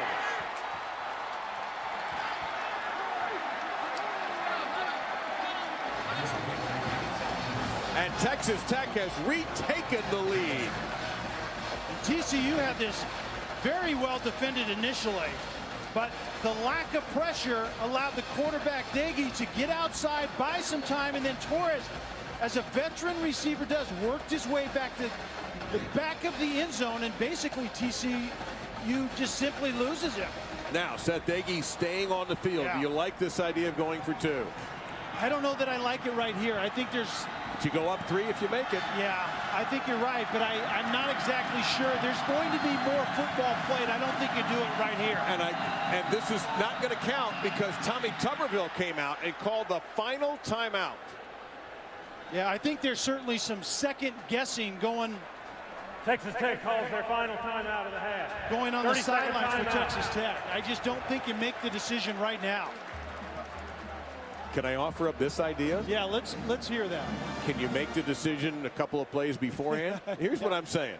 I hear again, I'm not an expert in this, and I have to defer to the guys who work 80-hour weeks preparing game plans. You are in a position where you're driving the ball, you're scoring. Right. You think somebody would say, hey, if we go in for 6, let's go for 2, and let's think of a play. Yeah. In the tight ball game, you burn 2 timeouts in situations that I think are somewhat inexcusable on the coaching side of things. And I think sometimes you just outthink yourself. And you just have to have a play that you can execute. If you want to throw your offense out there and go for two, then be committed to it and get it done. But to second guess burning time out, I think that shows the indecisiveness that was there to begin with. So Texas Tech will try to make this into a three-point game. Don't forget, TCU's got a tremendous kicker in Jaden Oberchrome. Back in the end zone, perfect two-point conversion. Caught by Darren Moore. It's 29-26. Well, they called the right play after the timeout anyway. A 10-play, 80-yard drive in 3:51. Texas Tech, 9 in the air, 1 on the ground. Seth Dagey in the back of the end zone to Alex Torres. Now, can TCU respond at home?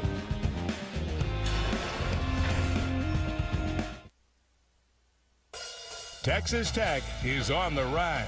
Now a national research university, a growing campus steeped in tradition. 7 straight semesters of record enrollment. Wind research that's unrivaled in the world. The best trained and educated students for today's jobs. And to all this, we have just one thing to say. With pride, guns up.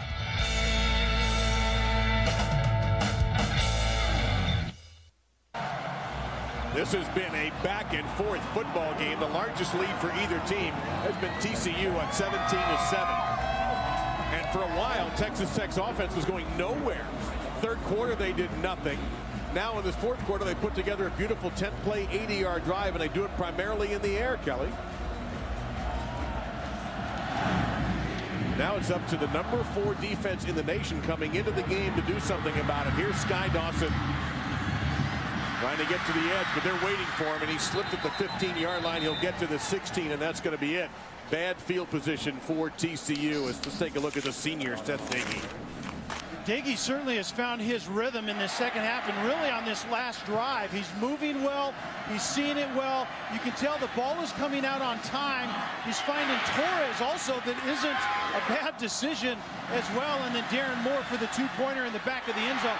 I don't mind going for it right there. I mean, the point after touchdown really doesn't do you that much good, but make a decision and go with it, because you may need timeouts if this game continues to go back and forth with a little over 6:30 left. We know that Oberchrome, the kicker for TCU, has got leg.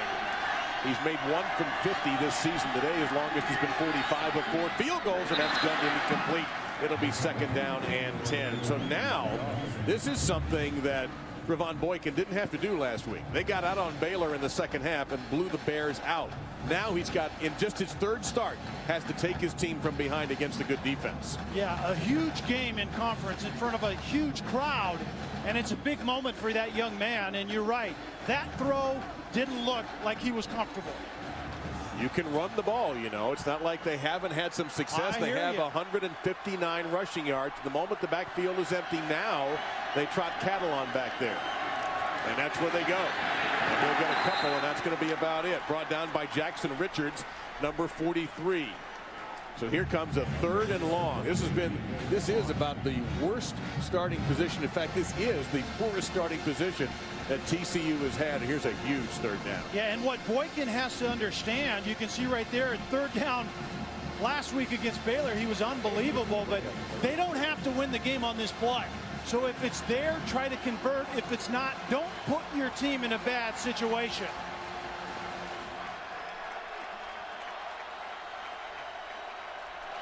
Tech going to blitz. They do bring some pressure on Boykin, and it's incomplete. Missed his man. Boykin got drilled, and he is going to be very slow getting up. Dartwan Bush, number 54, looks like the player who got through here. Yeah, Texas Tech getting a little bit more pressure, and that was somewhat late. It didn't affect the throw, but certainly Boykin did not look comfortable on that play. And what Texas Tech is doing in coverage-wise, they're keeping a safety deep, playing man-to-man underneath, and TCU isn't getting much separation currently. Zuzalik awaits the punt. High, not very far, but very high. Zuzalik just lets it go, and it actually kicked sideways. So good field position for the Red Raiders at the 38-yard line following the 43-yard kick. Well, new on ABC, not every game has a happy ending. but every Tuesday on ABC does. TV's most fantastic comedy comes to Tuesdays this fall on ABC. So have a fun nightstand with Happy Endings, which premieres Tuesday, October 23rd, 9 Eastern, 8 Central on ABC. Now, if you're Seth Dagey, he's just floating out on the field right now. He just had his best drive, arguably, of the entire game under pressure. And now he has a chance to put the game away. And TCU didn't seem to have any answers coverage-wise on that last drive. And they'll go to the ground. It's not been easy for them on the ground as Kenny Williams, the sophomore from Pflugerville, Texas, gets the carry. Gets out to the 41-yard line. So 2nd down and 7. Now you start to look at the clock. Yeah, you're right. Ideally, you want to run the clock if you're TCU or Texas Tech. You want to go ahead and run it a couple of times, but also your quarterback is really accurate, and he feels it right now. So throwing the ball isn't that big of a risk either. Another big thing, and watch how long Dagey takes before the ball is snapped. There's no hurry. Gets it down to 7 there. Play action fake. Middle of the field, and it is through behind the receiver, Grant. So it's going to be 3rd down and 7. Sam Carter, number 17, and Olabo, number 6, were in there. So now here's a big call on 3rd down and 7. And again, you're out of timeouts if you're Texas Tech, so you better get it right. And you're right. That ball, if it was on Grant crossing the field, that's a conversion. That was a poor throw by Dagey on that play. To see if Gary Patterson feels comfortable bringing pressure on this particular play. Right now, they look like they're playing coverage with 3 down linemen and covering with 8. Watch for 95, Devontae Fields in that defensive end position. Scattering up the middle and 1st down. It's Sadale Foster. He knows what that 1st down means. What a gutsy call by Neil Brown, the offensive coordinator. A 3-man line, to me, means run the football, and he was willing to do it, even though it was 3rd and not so manageable. Good call, well executed by Texas Tech. We want to welcome those of you who watched the Notre Dame BYU game. Welcome here to Fort Worth, Texas. TCU and Texas Tech. There's your score and time. A lot at stake in this game. Both teams 2-1 in the Big 12. Notre Dame a winner against BYU to remain unbeaten. I'm Dave Lamont along with Kelly Stauffer. We're seeing Texas Tech being able to run the football for the first time all day. And Kenny Williams toward the end zone. He will score!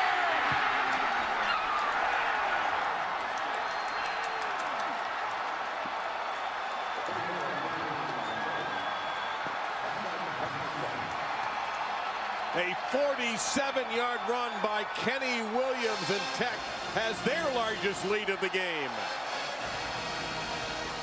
Yards after contact are killers when you're trying to get the ball back, and a simple zone run, decently blocked up front, but it's just poor tackling.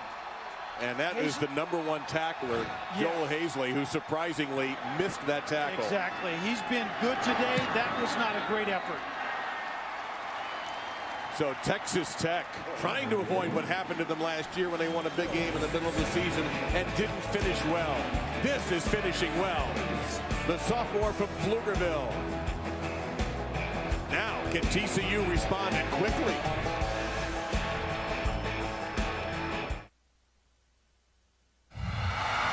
Let's move. Quick, let's go. Y'all got it? It's coming down. Come on, hurry up. Over there. Almost there. Here it comes. Raise it up. Showtime. Block by block, piece by piece, the Big 12 is standing strong. And for those of you who did just join us, that graphic tells the story of this 4th quarter. It was 21 Texas Tech, 20 TCU at halftime. Texas Tech a bust offensively in the 3rd quarter. They busted out, Kelly, in the 4th. And Dagey got really comfortable in the 4th quarter, as you can tell by those statistics right there. He's been sharp, he's made great decisions, and obviously he took his team down and got it done on that drive as well. And Williams, who busted that one for 47, had no yards and 5 carries before that. Now an opportunity here, kicking into that breeze a little bit. Dawson takes a shot at the 25-yard line. A clean hit. So we'll see now what the redshirt freshman Trevon Boykin does in his third start following the suspension of Casey Paul. Remember, you're down by 10. You need a touchdown and a field goal, but it truly doesn't matter in which order you get them. Right. But they obviously need to drive the football, and we haven't seen that out of TCU in the fourth quarter. And the good news for TCU is they have 4 field goals. The bad news for TCU is they have 4 field goals. We talked about that when this quarter started. Do they have too many threes on the board? The answer may be yes.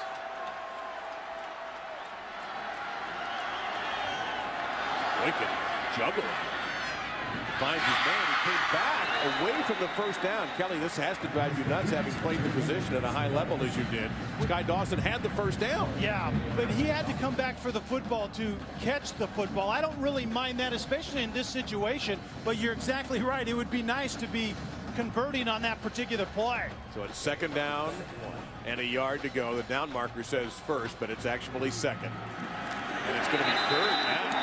Boy, the middle of the Tech defense just swallowed up that play. That went nowhere with Matthew Tucker. And now TCU takes one of their timeouts. They're down to 2. You'll notice that Texas Tech does not have any remaining in this game. I think the play calling on that particular play, I think you need to drive the football, so you can't run it to pick up the first down necessarily. You have to be able to throw the football, even with the redshirt freshman in that situation. And for TCU, they have co-offensive coordinators, Jaron Anderson, and that's Anderson who's just put his headset microphone up to the top of his hat there. And Rusty Burns is to the right of him. He's partially obscured by that pole. They try to come up with something here. Obviously, I've got to think here, Kelly, if they do not get the third down, they have to do it on 4th. They have to go for it. I think you're right. And remember, you have a running quarterback, but that running quarterback has been dinged since the first half. So I don't know what kind of an option he is right here. Boykin, one of his last 5 for just 9 yards. Guns it here. Got his man. First down to midfield. Josh Boyce keeps it alive for the Horned Frogs. And you can see Boykin just hopping a little bit there as he runs down the field. And this is a very good look. Stand in the pocket and throw it strongly. Boom, right there. The quick release, accurate pass gave Boyce an opportunity to run with it, even though it was a sure tackle by DJ Johnson. Pressure up the middle here from Hyder.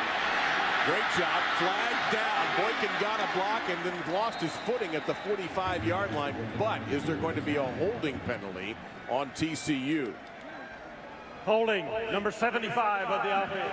The 10-yard penalty and replay first down. And you remember that Blaine Foltz, who's the starting right guard, left the game with an injury, and that's his backup, John Woodridge, with that holding call. When you have a quarterback that can make plays outside the pocket, this happens sometimes to offensive linemen. You're expecting the quarterback to be in the pocket right there, and actually he just gets beat inside. That was well before the quarterback with good feet took off. Hyder's a heck of a talent. First down and 20 now. Clock running under 2:45. Boykin in trouble and throws from his back, and it's incomplete. How on earth he did that, I don't know. Now we have a TCU player shaken up, and he gets up quickly. That's Eric Tosh, and trying to do not send the trainers out, he says, because that's going to take him out of the game. The pressure once again by Bush around the outside. It wasn't great pressure, it wasn't quick pressure, but he continued to work and got to Boykin at the end. Great job of strength from Boykin there. Second down and 20. Fires, incomplete. Third down and 20. David Bush was the intended receiver, and Boykin slow to get up. Collins, number 69, the true freshman outside, just is not doing a very good job on 54 Bush. When you have a hard time outside, that edge rush gets to you. I guarantee you that Boykin does not feel real comfortable currently. Is there something you can do, a play you can call to negate that edge rush? Well, I think the hold puts you in a position where obviously you have to run routes that take more time. You might be able to chip with him with the running back. Going to go for it right here, deep down the field for Brown to make the catch. Over the end zone, Ladarius Brown. TCU is not dead.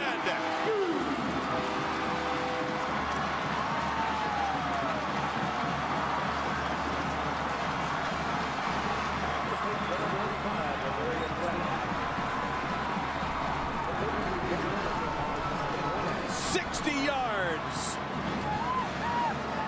Well, the man-to-man coverage, the one-on-one ends up out here. This has been there before. Brown is one-on-one. He goes vertical. And the young quarterback finally finds. It's a critical PAT because it makes it a 3-point game. Jaden Oberchrome with the extra points. But typically, Texas Tech likes to keep help in the middle of the field. And so you get one-on-one outside after the rotation. So if you just run a good route, the safety is nowhere to be found. Those plays have been there before. Boykin just hasn't thrown the ball accurately down the field. Different story on that play to Brown. Well, he had the time. Bush was blocked. And they managed that time trying to block him without chipping him. That time the tackle did his job and kept him in. I thought they were going to chip with the running back, but he went out of the pattern. So 2:25 to go. Remember, the timeout situation for Texas Tech. Of course, they're the team with the lead. They don't want to stop the block. They can't. TCU has 2 timeouts left. What a beautiful hookup by Brown and by Boykin on that play. 2 freshmen. Now TCU considering an onside kick here, I am sure. Texas Tech is certainly waiting for it. They have Stevens back at the 20-yard line. Everybody else is waiting this kick. And there he goes, onside kick. And it's caught by Texas Tech and Austin Zuzalik. A sure-handed player sent out there. So now the Red Raiders have the football at their own 49-yard line. And we have an injured Texas Tech player. Now, so much violent activity in those onside kicks. And they got what they wanted. You want it so it bounces and it can't be fielded by the initial receiver. You got that, but you just didn't have the guys penetrating to get down there to get that carom off the first guy. You saw Sadale Foster, who was the player who first touched the football, was the one who took a huge hit. Thankfully, he is able to walk off under his own power. That first line of defense on those type of plays are not for the faint of heart. They are brutal plays in football. All right, now 2:23 is a long time. TCU's got 2 timeouts, so you can't, if you're Texas Tech, you can't go completely into a shell. Oh no, you can't. I think there's an opportunity for TCU to get this football back. Obviously, you have to play really good defense. A negative play would certainly help. And they go Wildcat here with Stevens, and he's only going to get a yard. Gets to midfield. And TCU takes one of their timeouts. They are down to 1. We have seen it all in this game here, Kelly. We've had great defense at times, as we expected, because these teams highly ranked. We've also seen some big plays like the run by Williams and then that touchdown pass. Yeah, the defenses have actually played fairly well today, but there have been big play opportunities outside for both teams. They just haven't consistently taken advantage of it. But TCU's defense is capable of getting this ball back. Texas Tech cannot fall asleep. Now, are you comfortable with this idea to go to Wildcat here, or do you want the quarterback out there? I want the quarterback out there. I want your veteran trigger puller out there to make decisions, not a running back that's not used to getting direct snaps. And Diggy is back out there on 2nd down and 9. Ball in midfield. Again, the Horned Frog is down to only 1 timeout.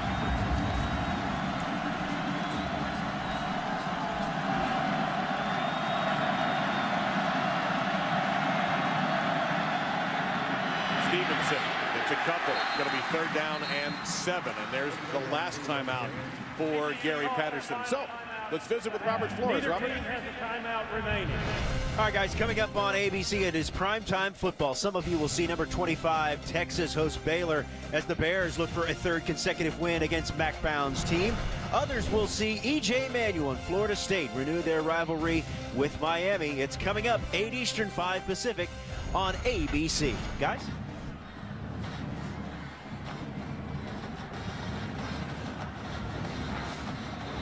There's the TCU defensive huddle coordinator, Dick Bumpus, and of course Gary Patterson, heavily involved in all defensive calls for TCU.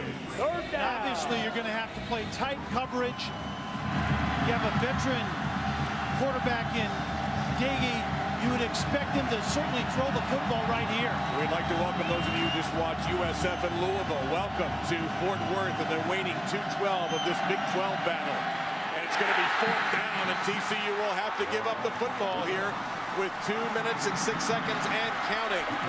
Well, once again, going to the direct snap at a Wildcats, and I just simply don't agree with it. I think your best player offensively today has been your quarterback, making great decisions on time. Allow him to do that here when the game's on the line. And you're also pretty much announcing we're not throwing the ball. Yeah, absolutely. A running back with a direct snap is not going to put the ball in the air. Now remember, Texas Tech, and I'm sure the strategy here is take the 5-yard penalty. Yeah, take the extra couple of seconds, lose the 5 yards, you're punting the ball anyway. They're not even attempting to line it up. You have an excellent returner back there in Dawson for TCU. So now they're going to punt from 5 yards. Delay of That's game by the the decision the 5-yard penalty on that last play. Do we want to burn time versus risk converting with our quarterback through the air? And obviously the decision was we want to run the clock. Erkslaven's pretty good, by the way. He's averaged 48 yards today. That's a name that's legend in the state of Texas for kicking. Line drive here. Dawson. He's going to go for it. Made the first couple miss, but not enough. So now, with no timeouts, TCU will be at their 19-yard line. They need to get to, what do you think, Kelly, about the 35 of Texas Tech to have a shot at tying the game? The wind has died down, even though it would be at the kicker's back, so I think that's about right. He's hit some that would have been good from 65. I wouldn't count on that right now unless you absolutely have to. But in the meantime, you have a redshirt quarterback that is playing in his 3rd start that is dinged up from the first half. So he's not real mobile, but he's thrown the ball pretty decently in this second half. And hit a big play from 60 yards to Ladarius Brown to make this a close game. He's got time. Throws wide open. That's Scott Dawson, and he had speed. Dawson down to the Texas Tech 45. Clearly a blown coverage that time. Jarvis Phillips saving the touchdown, 36 yards. The clock will begin as soon as the ball is marked ready for play.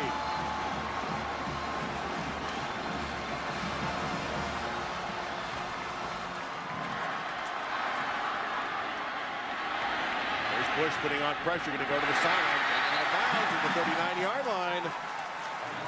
That's Cam White. Remember, our estimation is that the freshman kicker, and you see what he's done already, he's awfully good. A first down will put him in field goal range. I'm not so sure he's not in range now. Obviously, the closer they get now, the more likely it is for him to knock it through with this kind of pressure. Been impervious to that today, but they got to get him a little closer. Bush putting on the pressure from the outside, and that's going to be the first down they needed.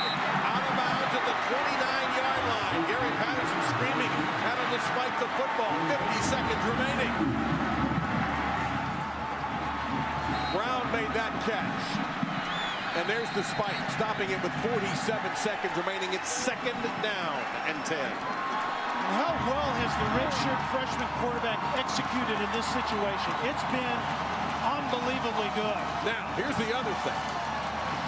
How do you call plays now for TCU? This is a 46-yard field goal, far from automatic, so you want to get more yards, but you have no more timeouts. That's a great point, and you can always kill it if you run it and then you don't get much. You can always get up there and kill it because downs necessarily aren't that big of a deal for the next 2 anyway. Boykin will go to the middle of the field. They're going to find the middle, and they get the first down, and that will stop the clock while the ball is marked. And I think Texas Tech is simply just giving this receiving corps too much room as you look for Boykin to kill it again. And so the catch by Tucker and the resulting run got the first down. Now it's 2nd down and 10. The clock stopped. 38 seconds. How about taking a shot at the end zone? I don't know that you want to do it with Boykin, the redshirt freshman. I don't know that you can narrow it down enough to feel comfortable with that decision. If you have a veteran quarterback, you can tell him at the very least we kick a field goal and tie this thing up. If it's there, great. I don't know that you say that to a redshirt. Number 4 defense in the country coming into the game. Texas Tech is on their heels, but they still have the edge of the score. Boykin under pressure at the 25-yard line. It's now 3rd down. The clock continues to roll. There is Dartwan Bush. He's got to spike it here to set up 4th down, and he does. Now it's 4th down. And you're going to have to send out the kicker, and there he goes. And now the kick has become 42 yards. In his range, no question. See, that's one of the things that you tell the young quarterback. We don't throw it into coverage, and we don't take a sack. And you can see he couldn't hold up his end of the bargain in that second one. He took the sack. Neither team has a timeout. There you see Overcrome's day. This one from 42.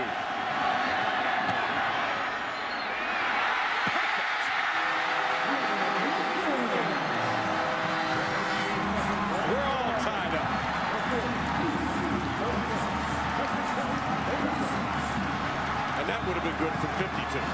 He crushed that one too. And the wind has died down, but he absolutely hit the middle out of that ball. I mean, this was absolutely right down Broadway and was gone for another 10 or 15. And it's one thing to kick these out in practice when they kind of quarantine the kickers off by themselves. It's a far another matter to do that when you're in front of all of these people in this big evening here for Horned Frog football. 9 plays, 56 yards in 62 seconds, and the redshirt freshman has brought them from 10 points back with about 4 minutes to go, hitting a 60-yard bomb and then calmly taking them down the field, doing all the right things except for the sack. And we are likely going to overtime. And what's amazing about that to me is he's limping, so he doesn't even have his best weapon, which feels I can get outside the pocket and make something happen. He's done it inside the pocket really well. So Overcrone blocks this kickoff for yet another touchback. And I'm going to take a guess that we're going to see a knee here. And it will be interesting. Overtime. Well, you don't have any timeouts. You don't have any timeouts. I do have a veteran quarterback that obviously I want in the game instead of Wildcat, by the way. But I think you're right. Without timeouts, 18 seconds is not a lot of time. Well, Nagy will come out, but there you see behind him is another Red Raider. And that is strictly a defensive position. Yeah, that guy signals overtime. But why not? There's so much at stake for these teams. We're not even at Halloween yet, and we come across a very important regular season game in the Big 12, and it's going to go to free football.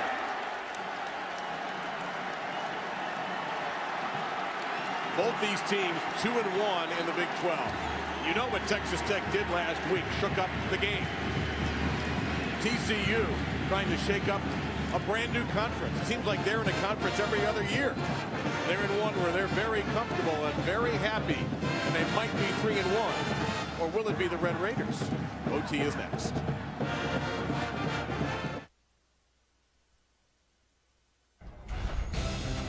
John Saunders and Jesse Palmer back in the studio. Jimbo Fisher ready to go against Miami tonight for Florida His State. team had been sleepwalking in recent weeks against USF, against NC State, came back to life last week against BC. Big in-state rivalry game against Miami. Some of you will see David Ash and Texas take on Baylor. Texas coming off back-to-back losses. A good performance by Nebraska's Taylor Martinez, who led his squad back against Northwestern. Taylor Martinez here. You can see them marching down and trailing for the Wildcats, but a good strike.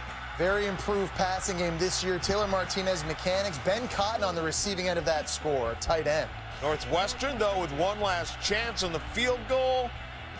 You can see from 52 yards out, just sails wide and is a little short.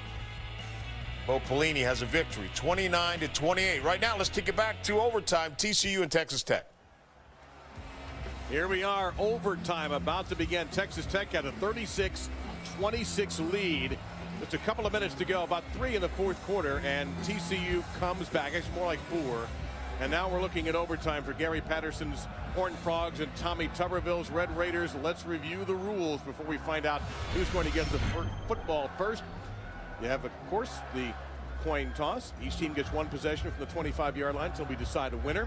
There is no game clock, but the play clock is in effect. And after the first 2 overtimes, you got to go for 2. Let's go to the field and our referee, Cooper Castleberry.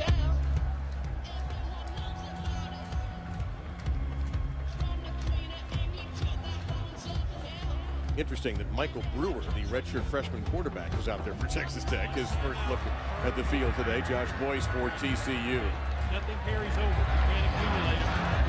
Period to period. In the beginning of the third overtime period, you must go for 2. You see Reed's lips, you must go for 2. What do you want? What would you do here? You win this toss, Kelly. Tails is the call. And it is tails. You want offense, defense? He wants defense. Which end of the field do you want to play? All right, we'll go that way. You're on defense. All right, let's review here exactly how we got to this position. We told you that it was 36-26, Texas Tech after a big run, and here's the comeback. Yeah, the big play down the field by Brown, throwing over the top of Nebo, and that's been there before. It's the first time they've been able to hit it tonight, and then the young quarterback just simply got on fire. Found the open guy, threw it on time, and then Overcroft just hit a bomb. Well, we've had a blast here in Fort Worth, so overtime seems proper. And I like my defense to be out there first. If you Okay, have yeah, the ability, why is that? Well, I think you just know then offensively exactly what you need, and it dictates your play calling. If I only need a field goal, then it determines how I call plays when my offense is out there.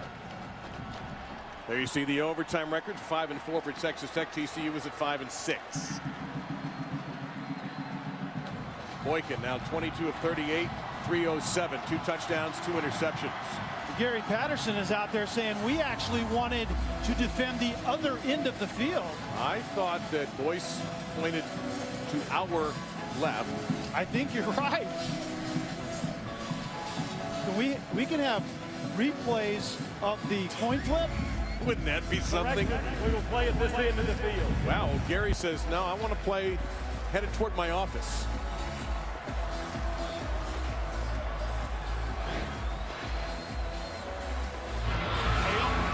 Tails is the call.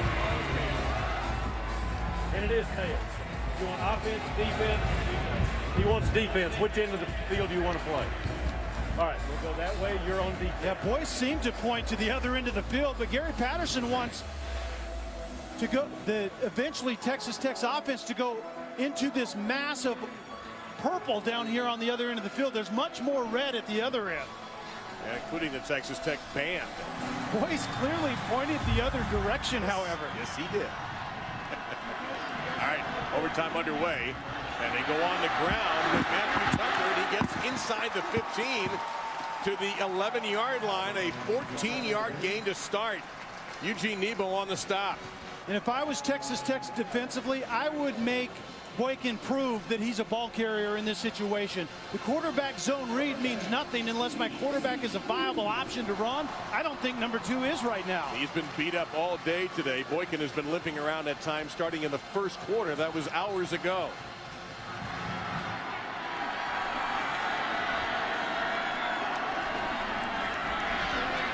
Looking for the end zone right here for the 6, and it's overthrown.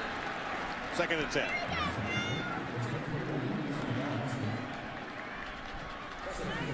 You're telling the young quarterback the same thing as you were at the end of regulation is we have a field goal at worst. So if we throw the football, you make a great decision. If it's there, drive it in there and make a play. If it's not, throw it up to your head coach's office upstairs, and we live to kick a field goal. And they certainly have the ability with Overcroft being 5 for 5 today, including the kick that put us into the overtime. Back to the ground. Inside the 10 goes Tucker. And down to about the 7-yard line. So it's going to be 3rd. We'll call it in about 6. You can see Boykin as he comes on for further instructions, and he just simply has a bad will. He's not moving all that well, so I don't think he's a viable option out on the edge as a runner. We can see what kind of decision he makes in the passing game, particularly right here. Got 10 seconds to get the play off. And Sky Dawson has been the go-to guy from that slot. We'll see if he finds him on this play. He gets the play off the time he does. They go to a tunnel screen. Touchdown! Jaguars!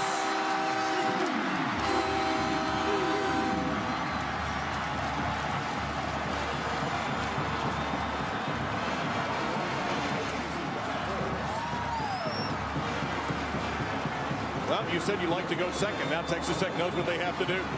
You're exactly right. And Sky Dawson was the decoy on that play, going outside, and he ended up blocking the cover guy for Boyce. Very well executed. No problem again for Overchrome. So now it's very simple for Texas Tech.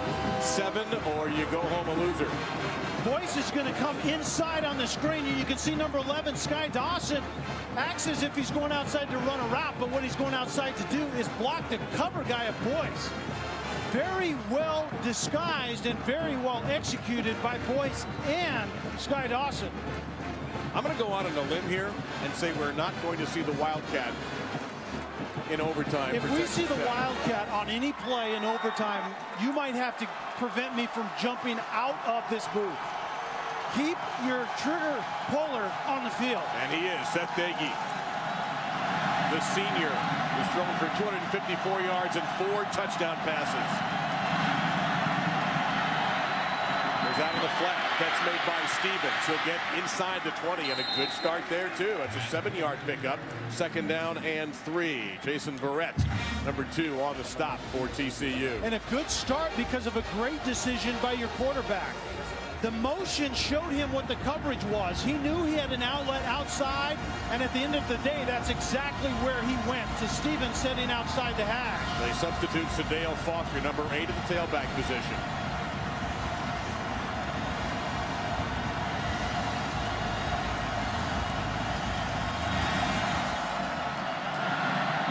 And handed to him. First down. And Foster probably has a little bit fresher legs than Stevens or Williams. Now that's a great point, because this game obviously has gone long and guys start to wear out a little bit. But right now, play calling wise, if I have a senior quarterback as JG is, I let him win the game. I want to throw the ball into the end zone at some point. Doege under a little pressure, gets rid of it, a sidearm sling, a short gain. It was caught by Sadale Foster, but I don't know how Doege got rid of this. The pressure that TCU has been lacking, you're right there. Doege gets it out, and it was a great catch by a running back. Typically, quarterbacks are taught with tight ends and running backs, you have to have the ball on them, or they're not catching it. Great catch by Foster right there. They need 9. Now Stevens is back in the game, number 24 at the tail, 3 receivers to the left. Looking to the right, where Moore is open in the end zone. He can't see him. Goes instead to the other receiver, Stevens, the running back, and he can't hang on. Moore was open. It's 3rd down and 9. Personal foul, roughing the passer, number 95 of the defense. Half the distance to the goal, and an automatic first down. First down off the penalty. The receiver you were talking about was outside on a double move, and the penalty on Fields trying to get pressure that TCU has lacked. Outside the double move right there, and then go to the fade. Moore faked the slant inside and then went vertical, and Doege gave up on him just a little bit early. So Doege has a fresh set of downs at the 6.5-yard line.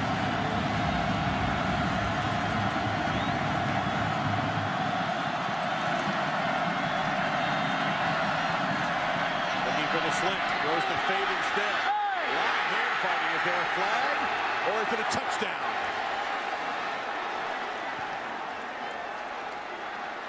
It is a touchdown. Another catch in the back of the end zone by Eric Ward. Texas Tech loves to play jump ball. You can see outside those big receivers. That's offensive pass interference, plain and simple. And it's either offensive pass interference in the first quarter and in overtime, or it's not at all. That's a definition of offensive pass interference right there. Got to make this PAT, by the way. Brian Buston, redshirt sophomore. He does. We're going to go on to another overtime. Now let's go back to an important part of this touchdown drive, was the roughing the passer call. And Fields coming up top, trying to get pressure. That is the touchdown pass that Doege threw. That was the touchdown pass that came after the roughing call, and that was, I think, a no call on the pass interference offensively. Here is the penalty. They called it on Pearson? Wow. Really?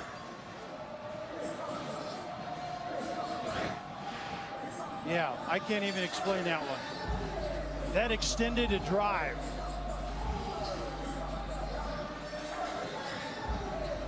So we're going to go to a second overtime. Here is a better look at that penalty. That was not the penalty. That was the little short gain. Here is the play that was called roughing the passer. Yeah, I thought they had called it on Fields, and that absolutely is. There's no question about that.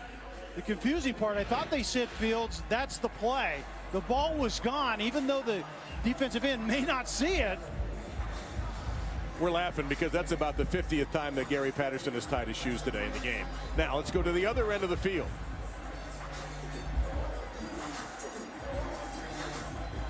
So the argument that we had, there's so many strange things that have happened today. Oh my. It is most fitting that this game continues into a second overtime. I have never yet seen a coach argue a coin toss and win. Now they have gone to the other end of the field. And here's Texas Tech trying again, and here is the Wildcats in overtime.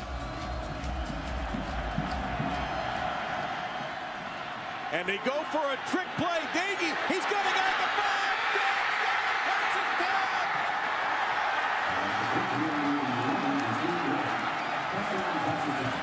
Jakeem Grant.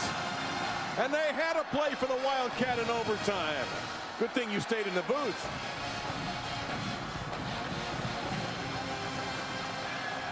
I don't care how you do it. You can call it Wildcat or whatever, but number 7 is your playmaker. Get him the football and let him make a play for you. That's exactly what happened on that play. What a call. All right, PAT is going to be critical again. Got it. Now TCU must counter with 7. And this is why you keep Dagey on the field as a quarterback right here. The double reverse, he's going to end up with the ball, the fly sweep, the pitch, and then you can see Grant going to the opposite corner. Very well disguised, and you get hit as a quarterback whether you're split out wide or not. You have the football, you're fair game. Kenny Kane came in. I'm a little bit surprised they didn't call that for helmet to helmet, but it doesn't matter now. You see, he didn't quite get him. I guess he got him in the chest, but still, now TCU's got to come back. You're asking one more time for your redshirt freshman in his 3rd start to bring you back. Yeah, and he's looked very composed, but obviously this is all new for him. Every experience he has for the next several games is going to be new to this young man. And Boykin into traffic, but it's going to be a gain of 5. Sky Dawson seems like he's had about 100 catches in this game, plus some very effective punt returns. And you might have noticed before we had that play, across the way right there, they're buttoning up Dagey and making sure that he's going to be okay if he has to come back out for a 3rd overtime. I thought at one moment they were giving him the concussion test. Just got a bandage for taking that shot, which clearly was now in the helmet. And offensively for TCU, what you have to stress, especially to the young quarterback, it's offense as usual. We don't have to get it all on one play, even though we need to get it into the end zone. On 2nd and 4, they're going to go to the ground to Matthew Tucker. He's going to get to the edge, and he's going to be hurled out of bounds by Cody Davis. Grant Walker by the 2 and the 9, but it's a 1st down for TCU. Dave, you remember in the first 4 quarters of this game, TCU's best run plays were between the tackles, actually in the tackle box, and now they're getting to the perimeter, not with their running quarterback, but with their running backs in that same scheme. 1st and goal from the 9.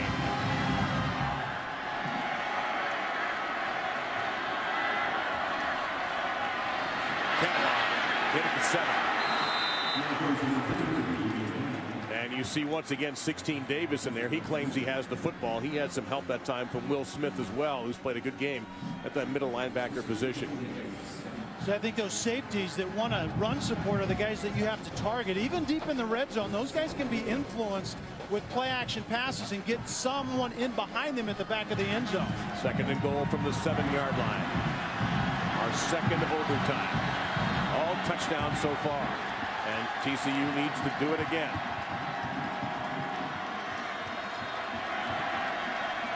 They swing it out to Kendall. He's got more than he will want to.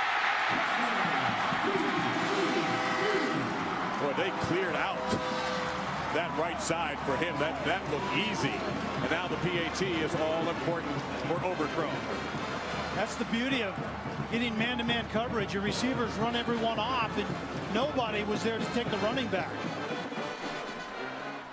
So the helmet goes on over the bandage for Seth Dagey. But first, this. Dead solid, perfect.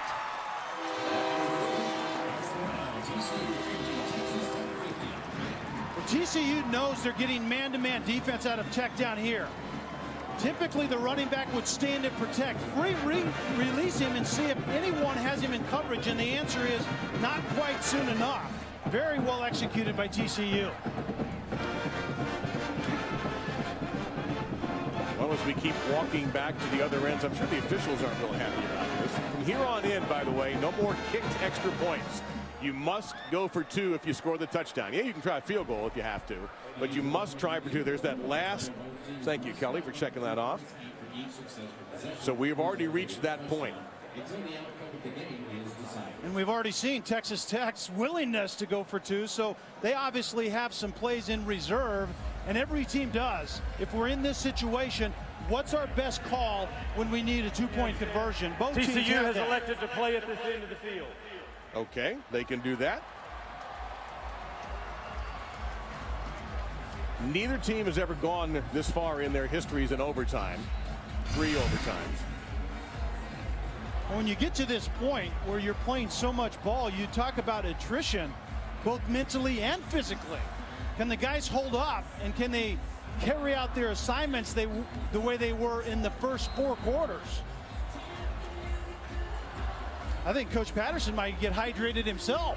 He's going to have to. All right, his team has the ball.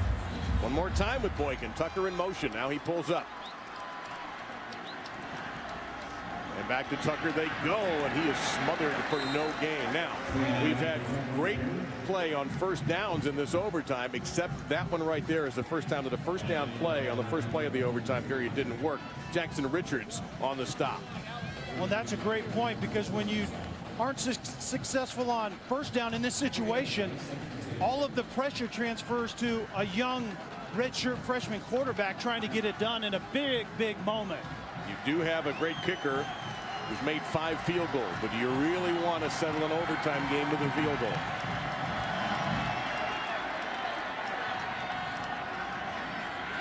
Boykin. And good job there by the Tech defense. That's a gain of about 3.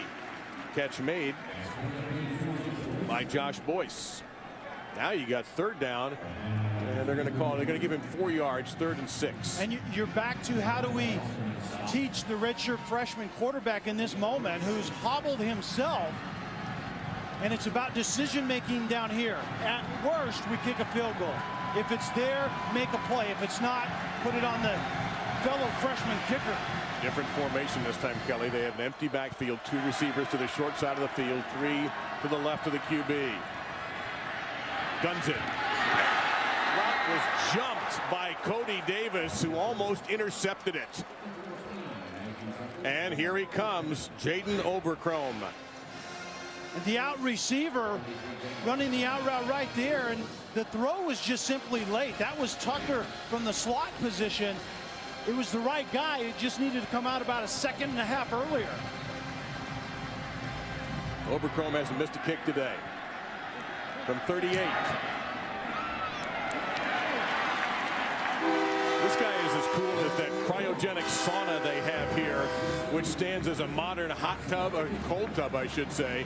He is just perfect. He is unshakable. 6 field goals today for Oberkrom.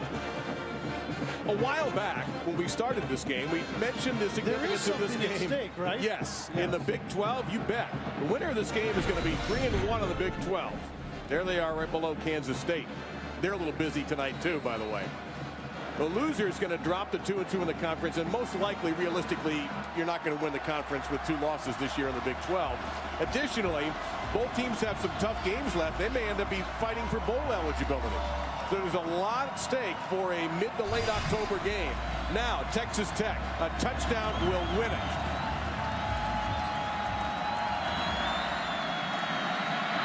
They go underneath, and it's broken up. Darren Moore unable to hang on. Jason Verrett knocked it loose. John Coots, number 97, the defensive end, actually dropped back into coverage in kind of a zone blitz look and created more traffic inside for that crossing route. Will it come down to the foot of Ryan Buston? 8 out of 11 in field goal attempts this year.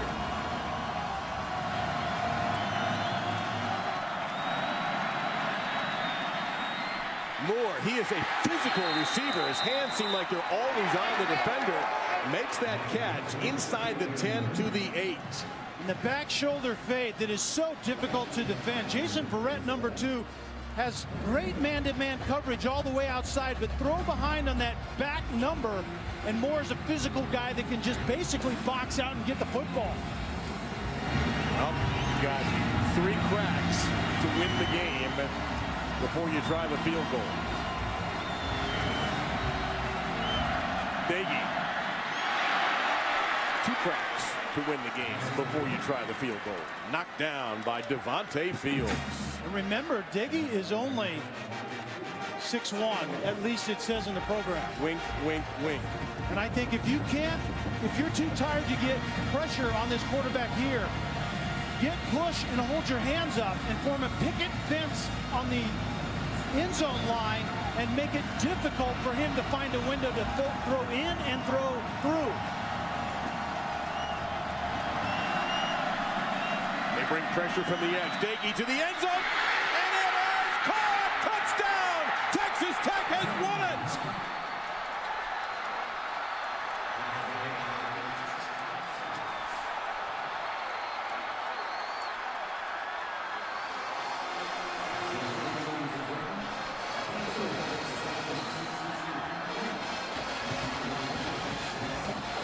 And somewhere in the pile is Alex Torres, who caught the ball.